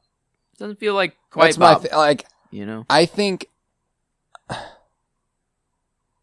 think that Leland. Here's the thing: if you put this in a real world context, which is terrible to think about, but if you put this in a real world context, if you're a fucking human being, I pray to God that you know what you're doing in that moment is fucking awful. And that you have enough of a consciousness to still experience guilt. I see. Laura masks Bob, but does Leland also do the same thing? Like, it is... Right. Yeah, he can't fathom that he's doing it. So, he creates Bob in a way, too. He creates his own alternate persona of sorts. And he just has to keep fitting into that. Like, I feel like maybe her hating him as a dad is... Whenever Leland brims to the surface... It's just a guilty conscience, I think. I don't feel like, at least that's how I'm coming to look at it, is it's a guilty conscience less than it is a true, like, oh, I've escaped the sunken place for a second. It's like, his actions are catching up to him, and then the more those actions catch up to him, the more he has to push them down, and the more he's going to become Bob. Yeah, maybe that's why, like, Bob's just looking for Coop. Is that evil Coop? There's none of this to have to fight through. No good feelings that are even remotely close of bubbling up. It is just pure Avatar, pretty much. Like, it is whatever he wants. So yeah, it's like and that's why I feel like there has to be some sort of good buried so deep down, because, like, if not, then it is just Bob maximizing pain and suffering at this point, with Leland, and making him suffer more by... Well, and I think that that's kind of part of the point, is that Leland is human. I think that is an important part of the story, is that, like, and while we've been looking at it historically as, like, when we've talked about it in the past, we've said, like, everybody has bad thoughts. He just, Bob just maximizes them. He makes them louder. He boosts it to the surface. I think with Leland, it's kind of the inverse, where he has good thoughts, and he tries to bring them to the surface, and he can't manage it, because it makes him feel guilty, because he knows what he's doing is wrong, because he knows he's not in the right. Yeah. Okay. And I think that whenever he's dying, and, he's like, and again, Bob in the context of the show is real. Like, there is an entity named Bob who is inside of Leland. Yes. And I think that, when he leaves his body and Leland, quote unquote, wakes up and he's like, oh my God, I killed my daughter. I killed my daughter. I think it's just, Bob's opened the floodgates for that guilty conscience to come to the surface and ruin his life, Yeah. Even if it is him at that point, I feel like he can't blame Bob fully, no matter what, even at the end. And so it's just like, he did it. It's like, and because it does feel like he has some autonomy over he has choices that he can make, but he's still... Whether it's just overwhelming or overpowering, but still, I don't know. It is him. It is him. Yeah. It's 100% him. Whenever Laura screams underneath him, Leland realizes she knows it's him. Yeah. Yeah. And the next morning at breakfast, he knows what he did the night before. And he knows why she's upset. And Yeah. Yeah, no, it's that's why I'm like, rewatching Twin Peaks on the other side of this show, or this movie specifically, gets real fucking sad. Yeah. Like, yeah, Peaks already didn't have a happy ending, but now it has an even a worse ending. Or just now a you'll worse understand beginning. why whenever I rewatch the show, I cry the second they pull the fucking tarp off of her. Like, it's just so devastating. Oh, man. Yeah, it's not a great retextualization. Like, the point of the movie I feel like to give this. This is exactly what prequels are supposed to be. This is this is one of the best prequels that's ever been made. Ooh, you know? Yeah, thinking about that. God damn. I mean, Star Wars prequels don't hold a candle. You know, this is no. I mean, like, and I love the prequels of Star. Like, I'm like, the best prequels of all time are like this and Better Call Saul. Like, those are the best prequels ever made. I still haven't gotten around to Better Call Saul, but I have seen Breaking very Bad. Good show. Very good it's show. the prequel to Breaking Bad. Like, it's just before all of that goes down. Oh, I didn't know. I thought it was post Breaking Bad. No. There's parts of it that are post. They do a little bit of it, but it is the story that matters for the most part is prior to Breaking Bad. But up to this degree, up to this prequel level. Top 2. Okay. This one? Not 1. This is my favorite. This is the best prequel of all time for me. But Better Call Saul, I think it's better than Breaking Bad. Wow. Okay. And that's high praise. I think Better Call Saul is a better show than Breaking Bad. Wow. Yeah, but neither here nor there. But something to think about. Prequel. If you ever wanted to, if we want to pick something up after Twin Peaks, etc. But maybe. There we go. Another first watch and rewatch sort of thing. Yes. But regardless, we will push forth. Where later, about to go to bed, Laura hangs the painting she got from Mrs. Chalfont. Bad choice. She dreams about Cooper entering the Black Lodge and a little man telling Cooper that he is the arm, and he sounds like a whooping sound. Yeah. I am the arm, and I sound like this. And then we hear that later whenever Mike is running up on Leland in the car. Oh, that's sick. I did. Yeah, okay. Yeah. Good stuff. Good stuff. Okay. But the arm shows Cooper the ring that Teresa Banks had, and Cooper tells Laura not to take the ring. Laura wakes up in her bed, and again, just one of those eerie fucking shots where she's looking around a room, and you know at some point something's gonna be there. Yep. You know, and then lo and behold, it's Annie fucking Blackburn. How about that? Annie next to her, covered in blood, the same dress she was wearing last we saw her, her throat cut and blood spattering her, and she says, "I've been in the Black Lodge with Dale and Laura. Yeah. The good Dale is trapped in the Black Lodge and he can't leave. Write it in your diary." Yup. I mean, maybe not the most impactful line or anything, but like the line that got the most important. Yes. So it is the line I'm going with for the episode, and yeah, Annie coming in, like, obviously the time is not a factor in the Black Lodge here, and yeah, this was sick. I did not expect Annie to show up at all. I didn't even think of this or as a possibility. Right. And again, this is the most obvious example of the Black Lodge's time stuff not being linear. Oh yeah. So very, very, very good stuff here, and very clear. The good Dale is, very explicitly. Yeah, no, that's why I'm like, I've said stuff like, I think the good Dale is trapped in the Black Lodge. He 100% is. Yep. Yeah, there's no doubt of that.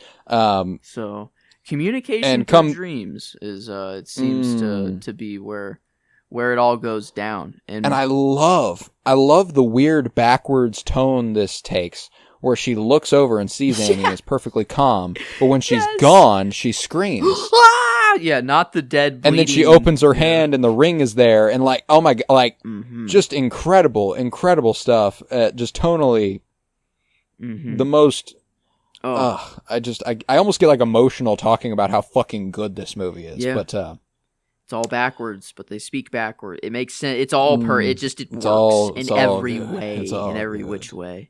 But Yeah. Well, and like, there's just so many weird moments. Like, I've got the movie on in the background right now. I'm watching, I'm looking at it as I talk about it. And the point in the movie that I'm at is the drug deal with Bobby and Laura.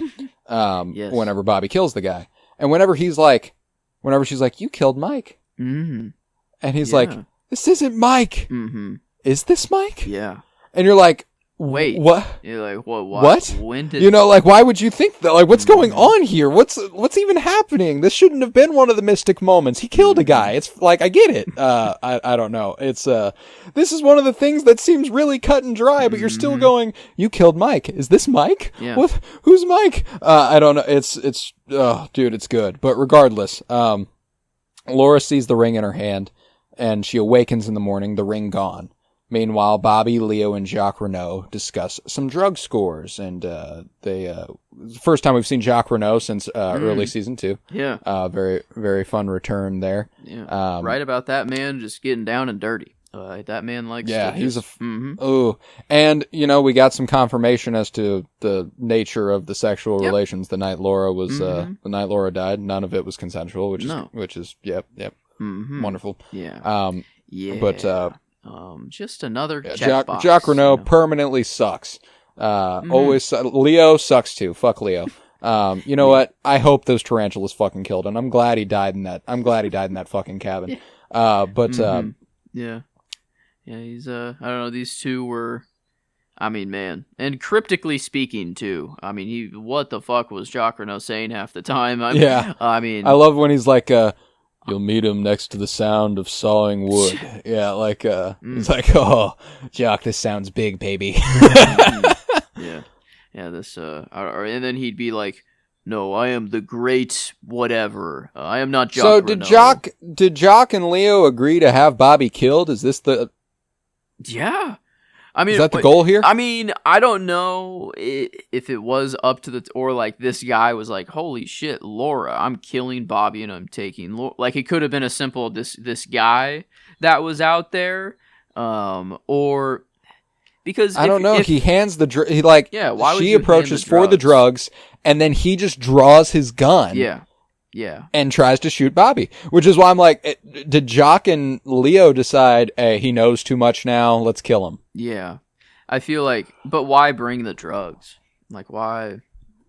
If you're just going to kill him. Like lull him into, like, you could have just pulled up, snuck up on him and shot him.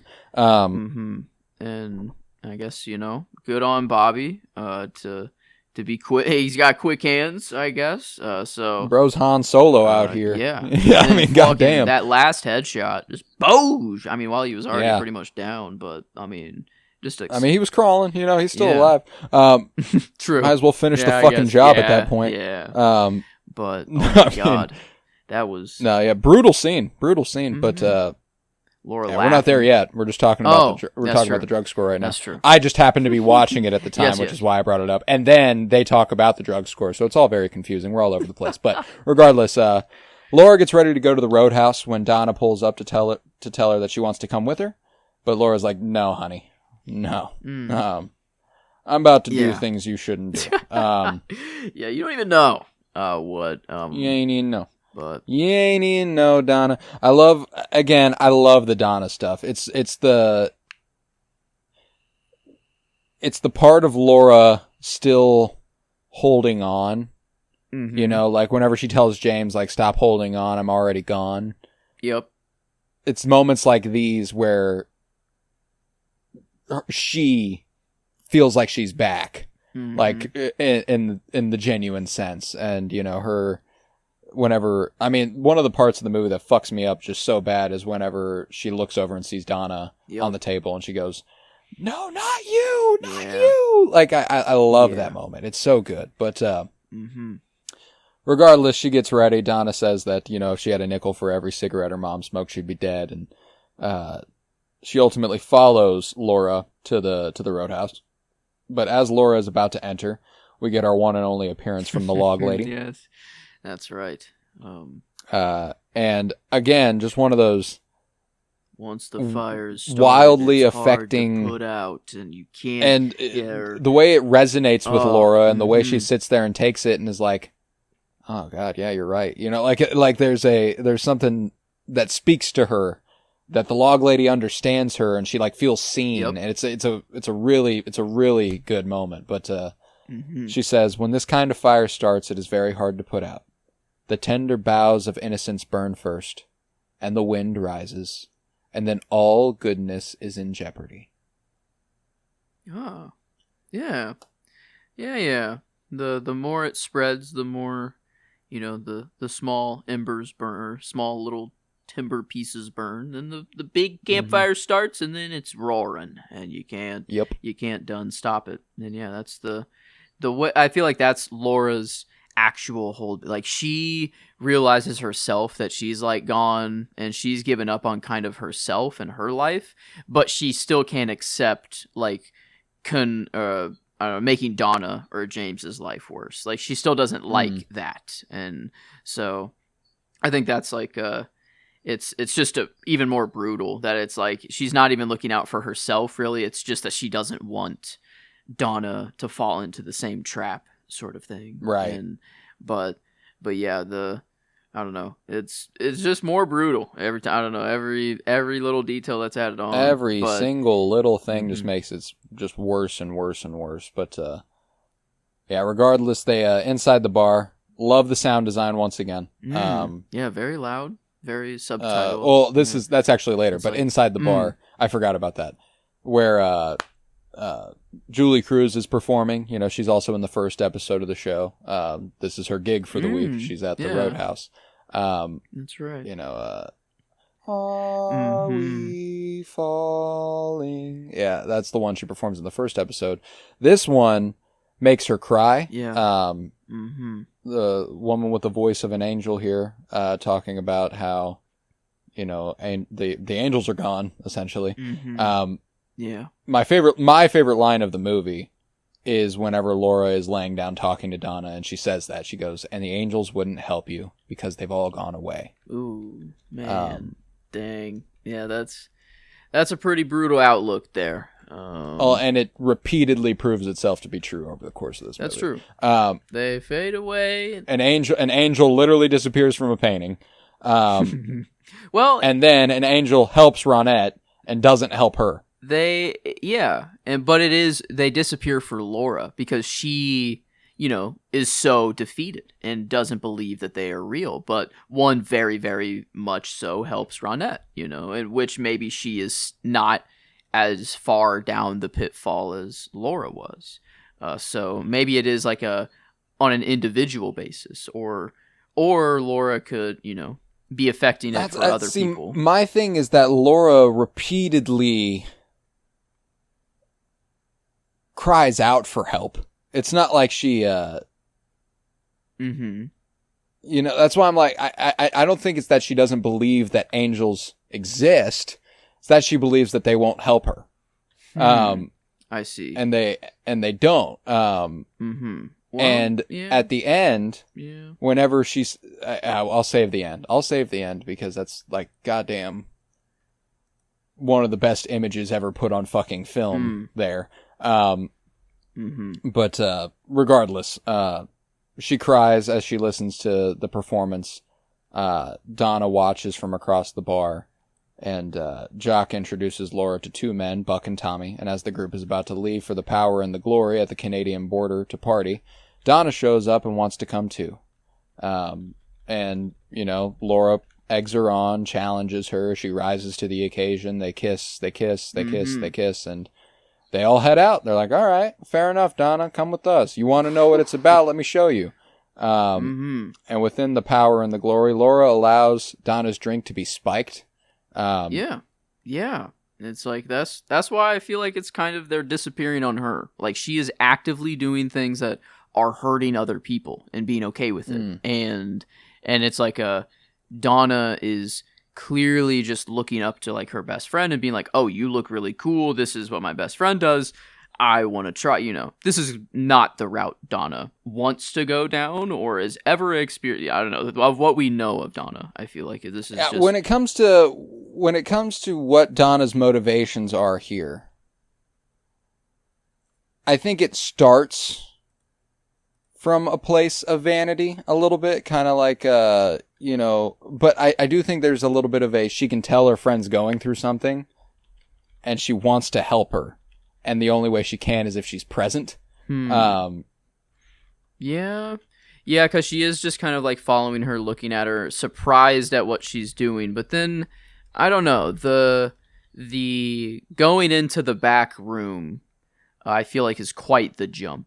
That's like, she has to be there, but that's whenever she starts, you know, I don't know, just making out and doing everything Laura's doing. Laura's testing her. Laura is like under the influence of roofies. Yeah. So like, and again, something that Laura let happen, like something that Donna has probably never been through ever before. And so it's like, oh yeah. No, that's why I'm saying I don't think that all of it can be because she wants to look cool, though. You know, like she gets sucked into this because, like, originally because of that, but I do think that there's a little bit of I think there's more nuance to it than that, is I guess what I'm saying. Yeah. Oh, shit.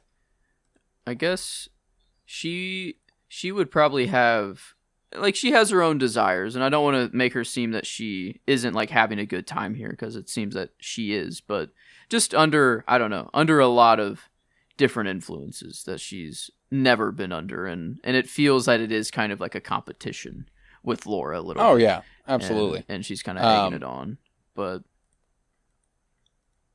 yeah, no, I'm with you there, but I do think that this whole sequence is really incredible. It looks great, it sounds great, it's really well performed. It's Cheryl Lee's. This is the highlight of the movie for me, like, as far as performance. This might be my favorite scene.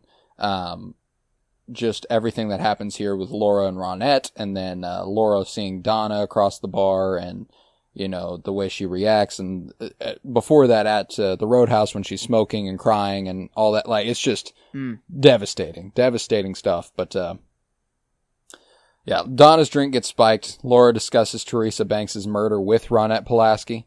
And Bicon confirmed Laura Palmer. Yeah, they just like One Eye Jacks. But even before that, what a little bit of, like, whenever she walks up to her, and she was like, "What's you remember?" She says something about, like, "Remember what we used to do," or something like that, and she's like, "Oh yeah, I remember perfectly well," you know. And they head over to the booth, and they receive oral sex from Buck. Yep. Yep. You know, they're, you know, man, what a nice, just to have the music too. Like, it'd be weird if it was just the strobe light. Like, that'd be a weird vibe. But then just having the nice, smooth, kind of jazzy, I don't know, just, it's nice. But it's a vibe. Yeah. It is a vibe. Real dark, but it's a vibe. Yeah. Modern day Babylon, you know, Babylon. Yeah, like right. Roaring 20s. It feels like, this is kind of more modernish. Still a little dated. 90s. 90s, yes. But still, you know, I mean, you go to a bar, it's not much different than this now. But Laura sees Donna barely conscious across the room and topless making out with one of the men. And in a moment of lucid rage is like, "Jock, get her out of here. We're going home." You know, like, "Not you, Donna, not you." Yes. But, like, specifically, I feel like the dress mattered. Like, I don't know. It was, like, the dress that kind of tipped her off even more. Like, 'cause she was already making out and doing shit like that. But, you know, a little more to a heightened degree whenever she looked over. But then whenever she got there, she was like, this dress, you don't wear anything of mine," or, like, you know, like, or like, this is. Yeah, I think that's more metaphorically like, you do not want to be me. Yeah. You know, like, don't go too far with this, because you, oh, please don't, Donna, not you. But the next morning, Donna asks Laura how she got home and how she got into bed, and she says life's full of little mysteries. So canonically, Jacques Renault has been inside of the Hayward home, which is funny. Wow. Yeah. Carried her up to bed and tucked her in. But at least that's how I perceive it, since Laura was like, "You know, take us out." But Which funny that Jock is such a piece of shit, but was like, yeah, sure. I'll take you home. Yeah, all right. Yeah, that's so funny to me. I know, like, I don't know why that's funny to me, but like, clearly Laura didn't drive them home. Mm-hmm. You know, clearly Laura didn't carry Donna up the stairs and into bed. Yeah, that's true. Yeah. Wow. Nice little headcanon there. Just Jock. Yeah, Jock was like, okay. All right. Okay, I will take you home. Yeah, he's doing his whole fucking Canadian French thing. But Leland arrives as Laura and Donna tell each other, Donna cries to her, why do you do it? Why do you do it? And, they tell each other they love each other, and Laura says, I love you so much, I just don't want you to be like me. And that's when Leland arrives. And that shot of him coming around the corner and seeing them. And in that moment, seeing Ronette and Laura in lingerie on a bed. Yep. Yep. That's, this is rough. Yeah, it's a rough one. And it also really recontextualizes the moment whenever, Leland hugs Donna. Oh. And then like holds her and like doesn't let her go and stuff. Like it's really bad. It's really bad. Yeah. 'Cause, I mean, that was already bad. It's just all the worse now that it's like associated with the fact that he saw her in a sexual light with his daughter. Yep. And it's just, oh God. Yep. In a completely non-sexual moment, by the way. Like it was intimate for sure. Oh, you mean it there? Was intimate, but it was like in the living room. I mean, like okay. Yeah, I'm talking about Donna and Laura in the living room here. Like hugging and holding each other's head and stuff. Like it's an intimate moment, but it's not a sexual moment. Yes. Like it's it's very, very sweet, but it's not sexual. Leland definitely took it to the max there. I mean, yes, he did. He very much so. And he didn't even ask like the who's the other Teresa Banks? Like, don't you have like a friend or something like that? Didn't he say like to bring a friend? He says maybe next time you have your friends join us. Yeah, which I'm pretty sure her friends are Laura and Ronette. Oh wow! Oh my God! Yeah, wait. She works at One Eye Jack's? Is that where is this is she did work at One Eye Jack's. This is something else. This motel. Yeah. Okay, yeah, no. Yeah, that's somewhere. It extends beyond like One Eye Jack's, I think the services provided, they find their way around a bit. Yeah. But okay. But nevertheless, on the way home, Leland is driving and Laura's in the passenger seat, and a van pulls up behind them, screeching and crawling, and we hear and wow. As they come to a stoplight where the elderly are crossing the street and nearly collapsing, Mike drives around and pulls up so that he is eye to eye with Leland, and he shouts madly at them, saying, the thread will be torn. It's him, it's your father. And he shows Laura the ring. And Leland is pushing the gas and the brake at the same time. And Laura's like, do you smell that? It smells like the engine is burning. And he's like, it is. The engine is burning. That is what that is. That is all you're smelling. Yeah. Don't think that's why I'm like, else. Leland knows, dog. Yeah. Like this is a defensive action trying to hide his dark nature. Like, this isn't just like Bob taking over and trying to keep shit secret. Like it's Leland going, oh fuck, oh fuck, oh fuck, oh fuck, oh fuck, oh fuck, oh fuck. Yeah, but then what? Like the train, like all the other chaos around too is interesting. That it is like through him trying to protect himself and to mask it.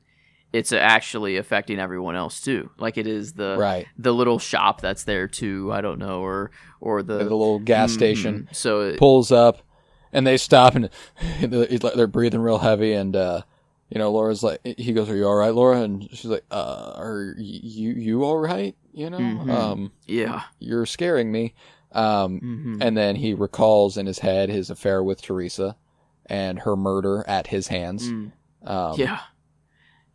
He's thinking. I mean, yeah, because it like this this is I don't know. This isn't Bob. This is Leland No, recollecting. Right Leland now. is yep, he is remembering everything, and it's not like, oh, it's just occurring to me. No, he's this spurred this memory. He saw the ring, you know, he realizes it's Teresa's, and you know, like it's this whole thing, and goddamn, I mean, great scene. Cheryl Lee, when she's sitting in the passenger seat, just like harrowed by her father, like realizing like, you know, like, it's getting closer and closer to being a no doubt thing for Laura here. Yeah. Like, but she's still not quite there. You know, she's still holding out hope, because why the fuck wouldn't you?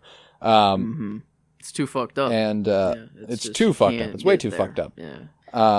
And, you know, they proceed, they move on. But, later that same night, Laura realizes that the ring she saw was the same one from her dream. And the next night, Laura and Bobby go out into the woods for some coke, and Jock sends a drug messenger. And it's actually, did you recognize the fella? I mean, you know, whenever I didn't think of him as anyone, but then after Laura called him Mike, I was like, wait a minute. He was kind of redheaded. I'm like, he did kind of look like Mike a little bit, but like, it's not Mike, right? Like, it's not Mike. Not it's the Mike. sheriff. It's the sheriff's deputy from Deer Meadow. What? Yeah, it's the guy who wouldn't let the FBI agents in. The same fucker that we had, the other inside man that had the mustache that kind of looks similar. Yes, very similar to the jockey, what are they called? Mountie. Definitely not jockey. Cliff Howard, Deer Meadows Sheriff's deputy, and that goes back to the drug connections. Wow. You know, the deputies, it was either the sheriff or the deputy's father was in prison on drug charges, and you know all that stuff. So like, there's they are a part of the conspiracy here in Deer Meadow, but he's carrying an enormous brick of cocaine. And as Laura approaches very excitedly, the messenger takes out a gun, but Bobby shoots him and futilely tries to bury him. Poor guy. Yeah. Man, Bobby, this is one of those moments where, like, Bobby, as much as an asshole as he is, my boy's been a victim. He didn't want to kill that man, you know. My boy has been done dirty, time and again. Yeah, he just wanted some coke. This was rough. And he just wanted some coke and he didn't even really need the coke. Yeah, it was for his girlfriend. For yeah. I mean, damn. I mean, coke just might not be the best business to get into. Fair enough, but he didn't want to kill this man. That's for sure. But no, he did not. And Laura laughs. Yeah. Hysterically in a daze here as they try to bury him, and you know, she says, you shot Mike, and he's like, I didn't this isn't Mike. Is this Mike? Yeah, we gotta go. And I love the whole, like, just, and I take that more to be Bobby being like in shock, basically. He just murdered a fucking guy. Like, I have no idea. I have no idea what I did. I have no idea who this is. And Laura being like, do you know what you did, Bobby? Yeah. Do you know what you did? You know, like, you shot him. You killed him. You killed this guy. Little like Bob, I don't know, just kind of, you know, hey, how's Josie? How's Annie? Where's Josie? How's Annie? How's Annie? Oh, God, that line will forever be in my fucking brain. Just, how's Annie? How's Annie? Yeah, no, it's really good. Yeah, but like, clearly, Laura is being affected on a very deep level here. But the next morning, James worries about Laura taking too many drugs. And that night, Laura lays in bed as in the next room, Leland hands Sarah a glass of milk and makes her drink the whole thing. Yep. And then we hear she hears the fan click on. Which she knows means Bob coming. Yep. Yeah. And is it a noise? Is it to hide the noise, or is it like to activate Bob? It feels like I don't know. The fan feels important. Is a weird, like, I thought it was like I think it's to stoke fear. I think it's part of that. I think it's part of the to like just Laura knows. This means like Laura knows Laura what it means. It's just all right. It's coming because she does kind of like I don't know, not accept it, but it was no. But there's when it comes to Laura's sexuality. And I'm not a psychiatrist, I'm not a psychologist or anything like that, so it's hard to say. But the way that I perceive her fervent sexuality is an effort to reclaim it from Bob. Mm-hmm. You know, like it's yes. Okay. You know, he's taken my agency so much that I'd like to be able to wield it at my will. Yeah. You know, like at least that's kind of how I see her. That's kind of how I see it. Mm-hmm. And I think that whenever, you know, she kind of hands herself over because she sees it as pointless to fight. You know, like it's been happening since she was 12. Yeah. You know, like there's not much she can, in her head, there's not much she can do.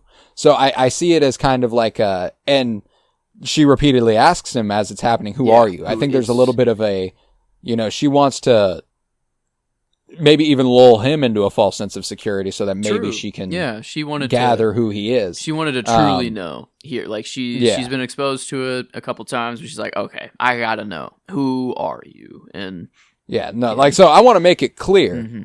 Bob is still raping Laura in this moment. Oh, yeah. You know, like I don't think that's not the case at all. But yeah, she's sadly something she's been through and knows what's coming. So like she prepares herself accordingly. At least that's how I see it. And, but just the slow fade and then Laura, goddamn, can she scream every time? Dude, the scream queen. Man. Every time she does, it's as harrowing as the last time. You know, like it's just, oh my God, she's so fucking good. Cheryl Lee is. The fact that she's not been in more stuff is absolutely devastating, and I wonder if it is because she's Laura Palmer and like, and to have that sort of impact with as little amount of time while playing the character, you know, like she's just kind of. I mean, she's in this movie. She's in one scene acting in Twin Peaks. Like, I don't know, like it's an insane iconicism to surround a character who had as little on-screen time as she did. But as it's happening, she realizes that Bob is Leland and warns Leland away from her the next morning. And Leland realizes she realized that who he is. In that moment, whenever she's like, "Stay away from me." And he's like, "Babe, you know, hey." Then she walks down the stairs and his face falls flat and all that. Like, it's fucking Leland, man. But upset over the realization that her father is Bob and strung out on cocaine, Laura is unable to concentrate at school the next day. The minutes fade and hours fade and so on. And the day ends, and it's the last day she ever spent at school. That shot of her desk, or like the chair, just empty. Goddamn, fuck. Yeah, so good, so good, man. It's like just decisions like that where the TV show, you know, sometimes it got there where it was cryptic or I don't know, abstract, but this is, I don't know, it's moments like these all the time that are just, it was great to see. Well, and it makes it so impactful whenever the movie or the show is so blunt about something. You know, like, because it's so abstract and so, you know, broad and all over the place, them being able to go, and that was the last time she ever sat in that desk. Yep. Without saying a word. She is about to die. You know, like, and you know she's about to die. Like, it's just brutal. It's just brutal. And the next morning, I just read that, sorry. Later on in the day, Laura refuses sex with Bobby, saying that she just needs coke and so on, and he finally realizes that's all she's using him for. And then later on, a little bit further, Laura's studying her painting as the angel in it disappears. And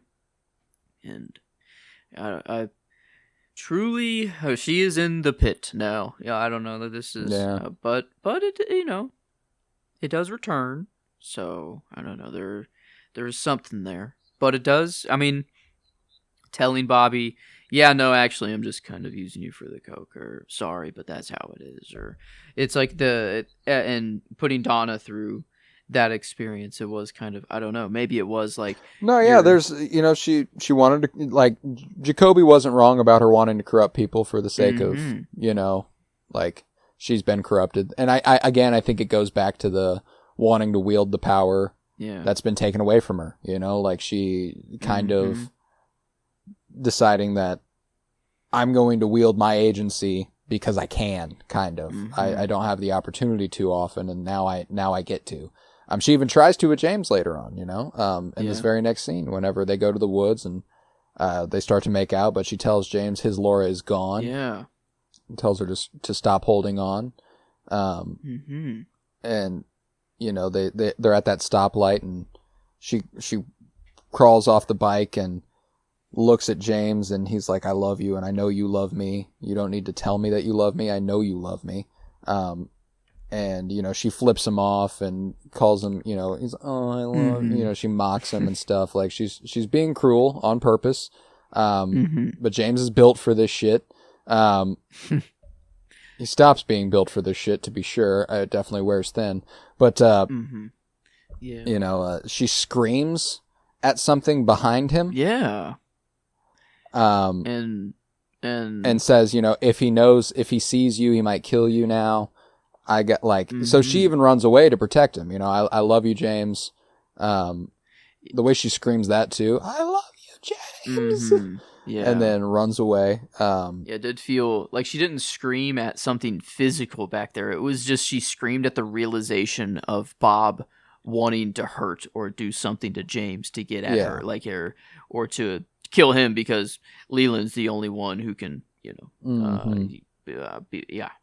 but so that's it. I mean, it makes sense why Laura's running away, but yeah, and James just can't quite make sense of it. He just thinks that she's just kind of on a downward spiral, and drugs and that's it. But obviously quite a lot more going on. Yeah, a lot going on. A lot going on for Laura. Like, just he could never comprehend. And it's just, poor Laura, man. But she runs away from James into the woods, and she meets Ronette, Jock, and Leo. And they head to his cabin where Jock ties up Laura against her wishes.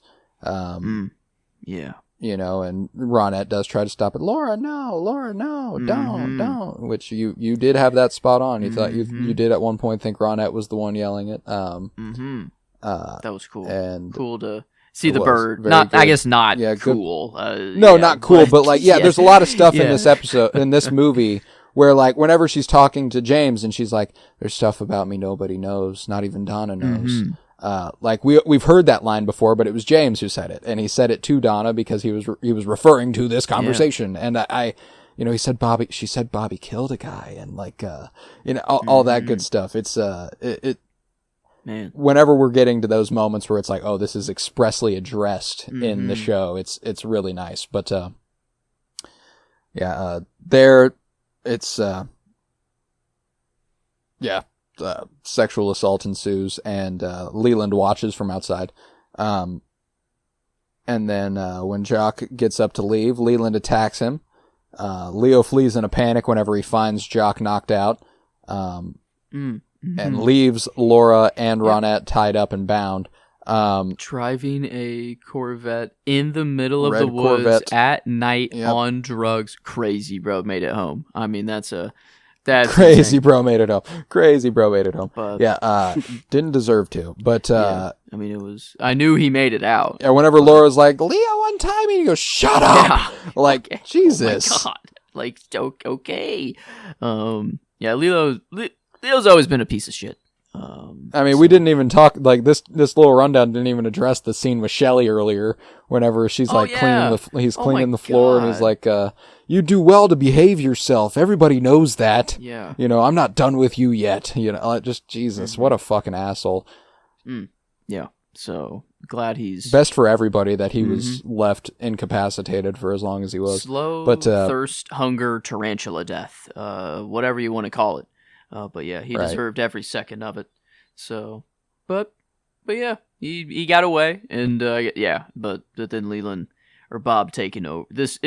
It's nice to have the actual events. We go from the cabin to the like all the things that were meant, like that we kind of knew. Yeah, like the investigation's laid out, and they tell you exactly how it happened, and this is exactly what they show us. Leland takes both Laura and Ronette bound to the train car, and meanwhile, elsewhere, Mike realizes that Bob/Leland is about to kill again, chases after him, and it's then that Bob Leland takes a mirror and says he'll kill Laura if she won't let him in. Yeah. Okay. The imagery here is fucking harrowing, by the way. Just like anything with a flashlight and that kind of washed out lighting and the screaming and crying and the running makeup and oh god, it's brutal imagery. But Mike tries to get inside the train car. But he can't manage it until Leland sees Ronette trying to let him in, and he knocks her unconscious and kicks her out of the train car. Mike then drops Teresa's ring as he flees the scene. Doesn't help anybody or anything, just leaves. Which is important. I think like it's clear that Mike is not the deliverer of the ring. I feel like that is his job, or that was his role for whatever reason. And it feels I do think the ring protects her from Bob entering her. And that's why I think when she puts it on, he goes, "Don't make me do this." I'm going to kill you instead of going into you. I don't want that. I want to be in I want to be in you. Yes, because he has to kill her because she can just continue with the ring on, but obviously she can't. Yeah. The Bob's out of the bag, we know. Yeah. So it is just in his mind. Yes, she has to die now. But damn it, but yeah, like what's stopping him from just taking the ring off? Oh, maybe he can't touch it. I didn't think of that. What happens if Bob touches it? He disappears, and he's gonzo, maybe. Back to the Black Lodge for him permanently. Fucking put the ring on and sucker punch Bob in the face, please, God. Who I don't know, Green Lantern, but just not direct punch. That'd be nice. That would be nice. But But yeah, no, that was. But yeah, so it's then that we see exactly how things played out, the stab wounds and everything. I imagine Laura died in the same way Josie did, kind of. There's a little, because it's unclear what the cause of death was. None of the wounds were deep enough to, no single wound could have done it, but they say that the cause of death was loss of blood. But it feels like there's a little bit of both going on here. But yeah, another one of my favorite shots in the movie is right here whenever it's fading between Bob and Leland as he covers her up with the plastic, and it's like through the plastic you see him. Oh yes, that was so cool. Yeah, great sequence. But Bob Leland dumps Laura's body in the lake, and as her corpse drifts away, Leland enters the Black Lodge where he encounters Mike and the Arm, who is seated at Mike's left side as the aforementioned Arm. And they tell Bob that they want their Garmonbozia, pain and sorrow. Okay. Bob returns it in the form of blood spattered from Laura and Ronette. And then we see a shot of the man from it is the man from the other place eating the corn. Yeah. And a brief look at a capuchin monkey. So like was this like it felt like he was like healing Leland so that he can continue on, like if this felt like a common occurrence, maybe that like if Leland was ever damaged or whatever, Bob can just suck it out of him. It's not Leland's blood. Oh, it's wait, duh. Yeah, nothing happened to Leland. It's all Laura's blood. Yeah, it's all Laura and Ronette's blood. My God.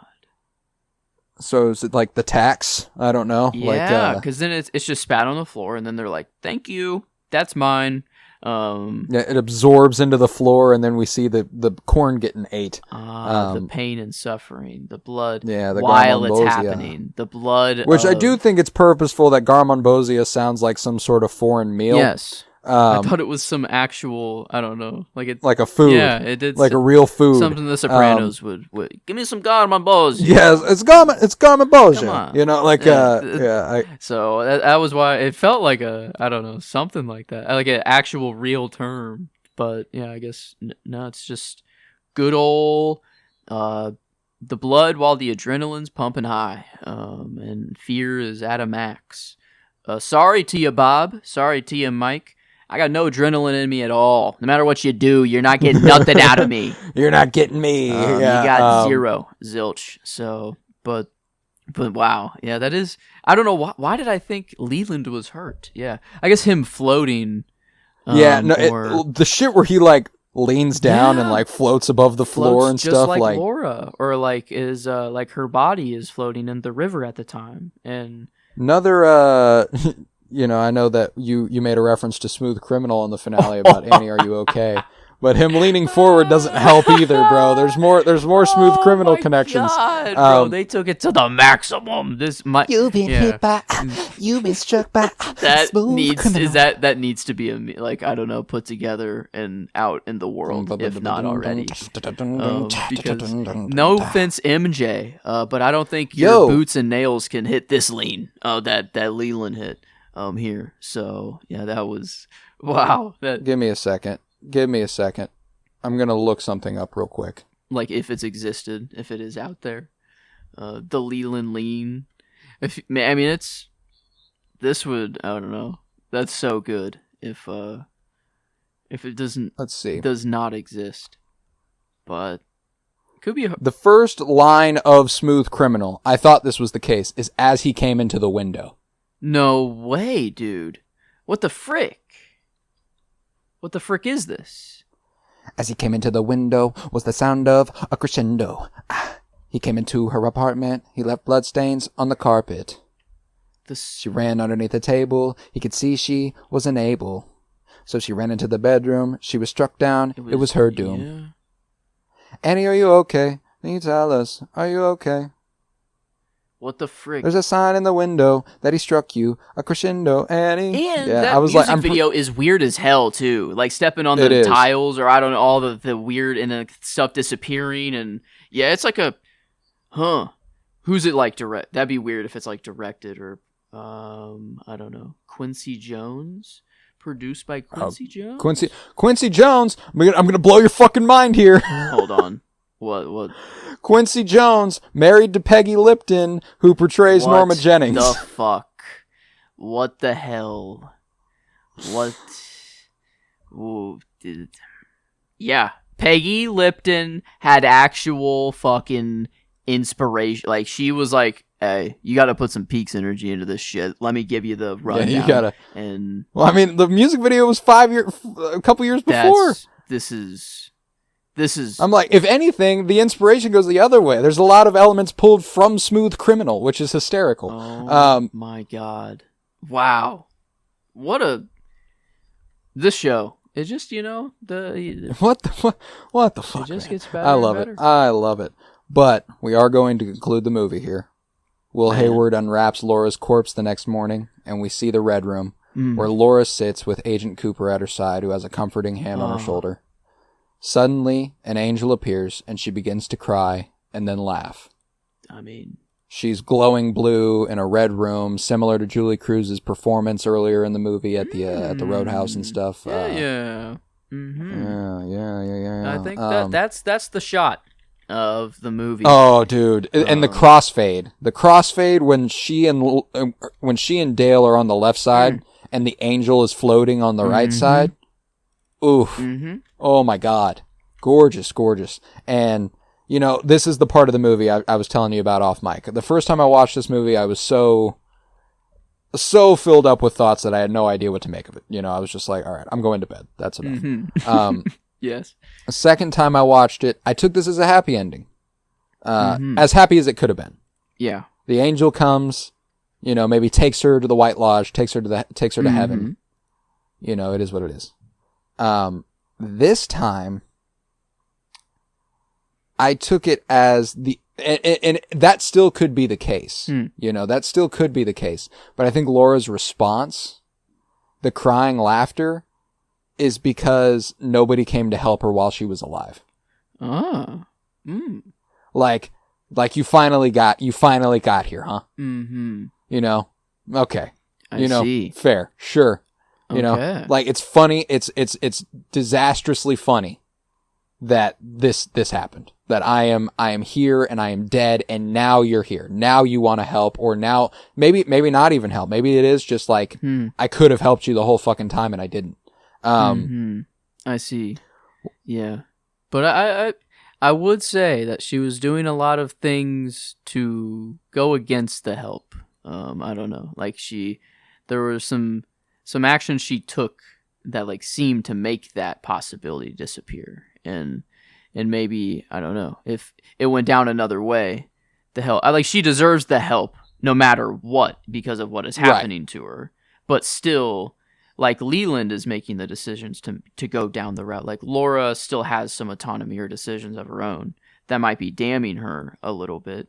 But I feel like at the end, the way I kind of read the reaction is Dale and them, like they realize that I don't even think Laura's being taken to the White Lodge, or that I think she and Cooper are staying here. Like that they I do that too. They both know that, and that's why she's laughing. It's kind of like it's right there, and I'm not going. I'm staying here in the waiting room. Yeah. But it's almost, I don't know, at least right now, Dale is like comfortable with it and he's come to terms, and it feels like this is the moment in which Laura's coming to terms with it, and she's like, okay, like, but it's funny, you can't help but laugh at like what I love about this show is that I have a million theories that contradict that later on. Ooh. But none of them, I don't believe in any of them more than I believe any other. You know what I'm saying? Like, they are all possibilities. And that's fucking awesome. Like, it's the open interpretation of everything is just so beautiful. And the fact that they were able to craft a story, David Lynch and Robert Engels, that was so... what I love about this movie is that it was made with such a love for Laura Palmer specifically.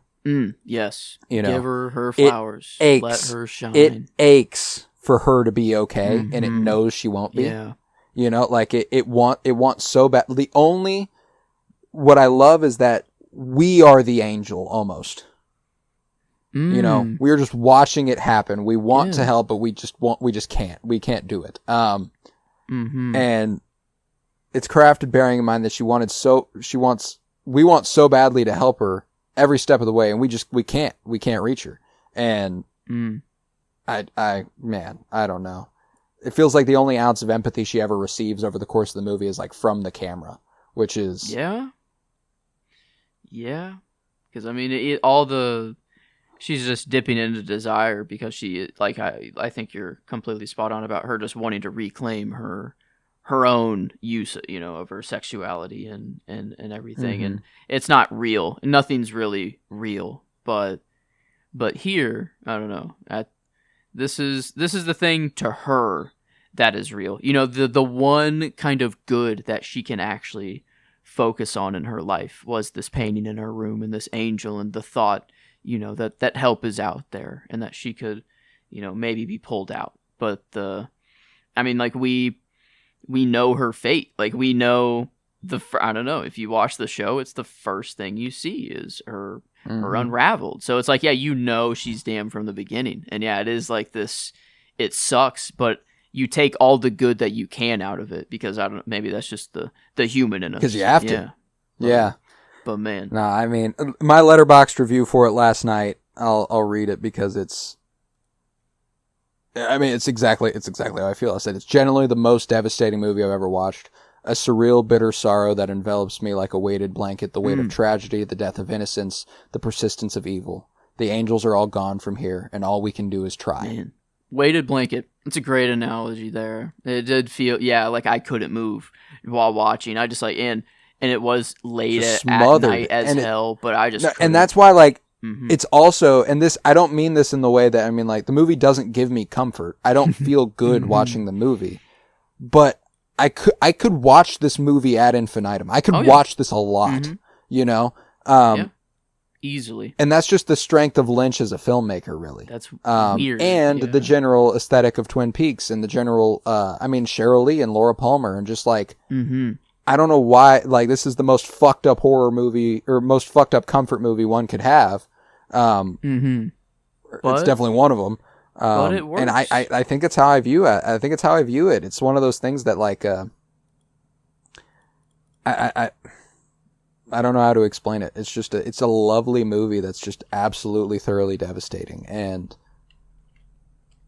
I don't know. David Lynch is a master, and Sheryl Lee is a goddess.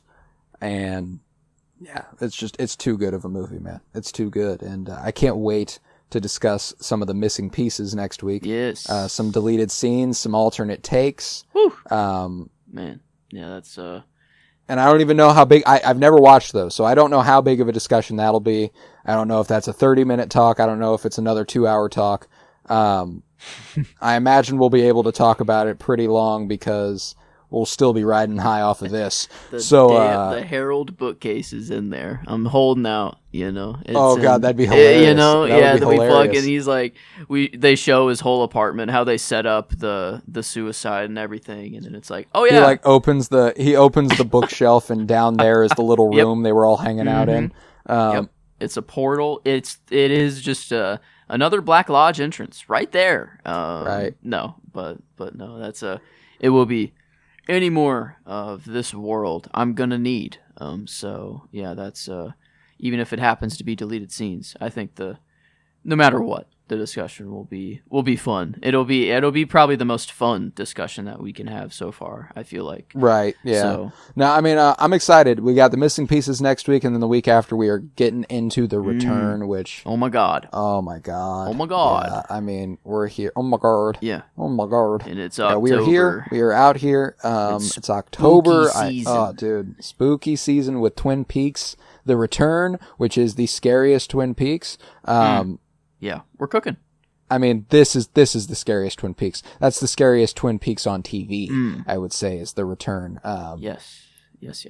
But, I mean, but not a better time to be doing it. Not a better time. Can't wait for you to see the next evolution of the arm. That's super fun. Yes. The arm. That's how we're referring. That's how he is referred to. Yeah, now. it is the arm. It's no longer the man from the other place. It is arm. is the arm. But that's so sick. That was a cool reveal. But man, yeah, I'm ready for. I'm ready. So. I am ready. But yeah, I'm excited. Let me do the plugs real quick, and then we can rate this movie, and we can get out of here. It's going to be easy, folks. But if you would leave a 5-star rate and review and download wherever you might be listening. I've got this show available on YouTube now. I'm very excited for that. Hopefully you can go check that out. Subscribe over there. It would be a huge help. Would very, very much so appreciate it. You can check out our movie podcast, The Cinementalists, CINEMENTALISTS. And given how high we're riding off of this, I have to imagine at some point one of us will pick a David Lynch movie in the Cinema Surprise Project. If it's not you, it's me. It could be both of us. Who fucking knows? There's no rule about director limitations. But yeah. So this Friday brings us the last pick. It'll be my last pick of the Cinema Surprise Project. So we've had 5 episodes of Cinema Surprise. This Friday is the 6th. Go ahead and check out The Cinementalists. That's CINEMENTALISTS to see what we are discussing. It is a lot of fun over there. Go ahead and check it out. We are also currently doing a podcast called Geek With Me. I'm very excited about it. Nerd Shit podcast.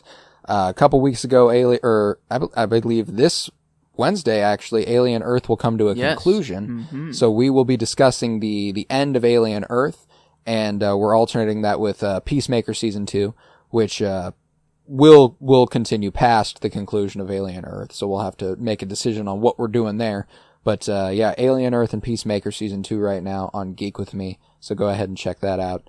And like I said, we'll be back next week with The Missing Pieces, and then The Return begins in October, which is so exciting. I love that. Let's see. You can check out my Substack. Look up the Cinementalists there as well. Look up Colton Robertson and subscribe. I'm trying to make the Kansas City Film Critics Circle, and I need as many eyes on my work as I can get. So I would appreciate you checking that out immensely. Yeah, I think with that, we can go ahead and rate Fire Walk With Me, and then we can get on out of here. Is there any other how are we number feeling? in mind? Is it a 10? Is there any other number that's even possible? I mean, it was the... Yeah, there is. 11. The first, yes. What's a Peaks? 52,190. I don't know. That was my guess on whatever the population of Twin Peaks is. Let's see. What was it? Was I close? 51,201. Okay, so not quite the right digits, but almost. But yeah, no, I'm it was a pretty quick 5 on Letterboxd. It's a movie. Oh, an easy choice. Unlike any other, and having the whole show behind it.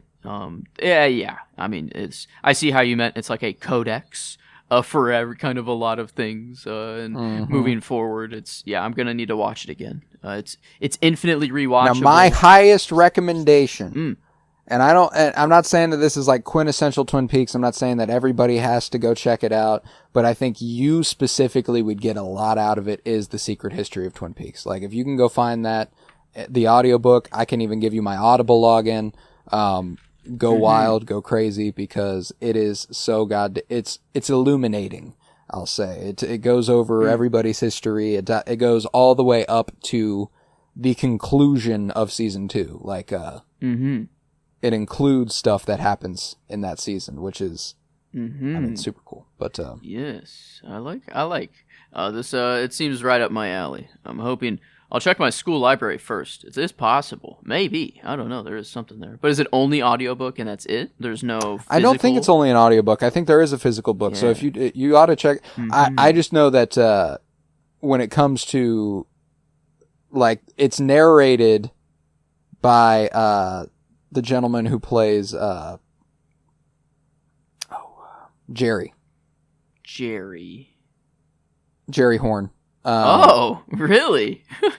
Yeah. Good old Jerry. And it's not as Jerry. He's not like playing Jerry. It's just he's who happens to read the audiobook. Okay. Wow. And there are other voices and stuff too, like so it would be kind of it actually to get the audiobook would be preferred, I guess. Yeah, it's a good audiobook too. I mean, it's a good book. It's like a history book for Twin Peaks, which is sick. Okay. Yeah, I like that. Yeah, strong recommend. With 10s across the board, we can conclude this episode on Fire Walk With Me. Yes.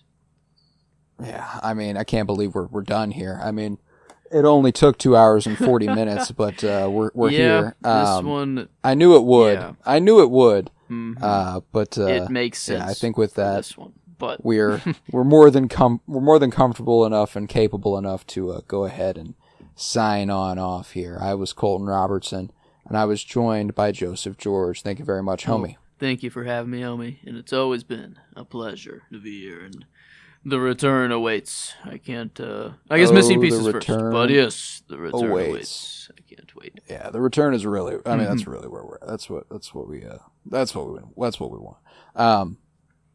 But remember, got a light.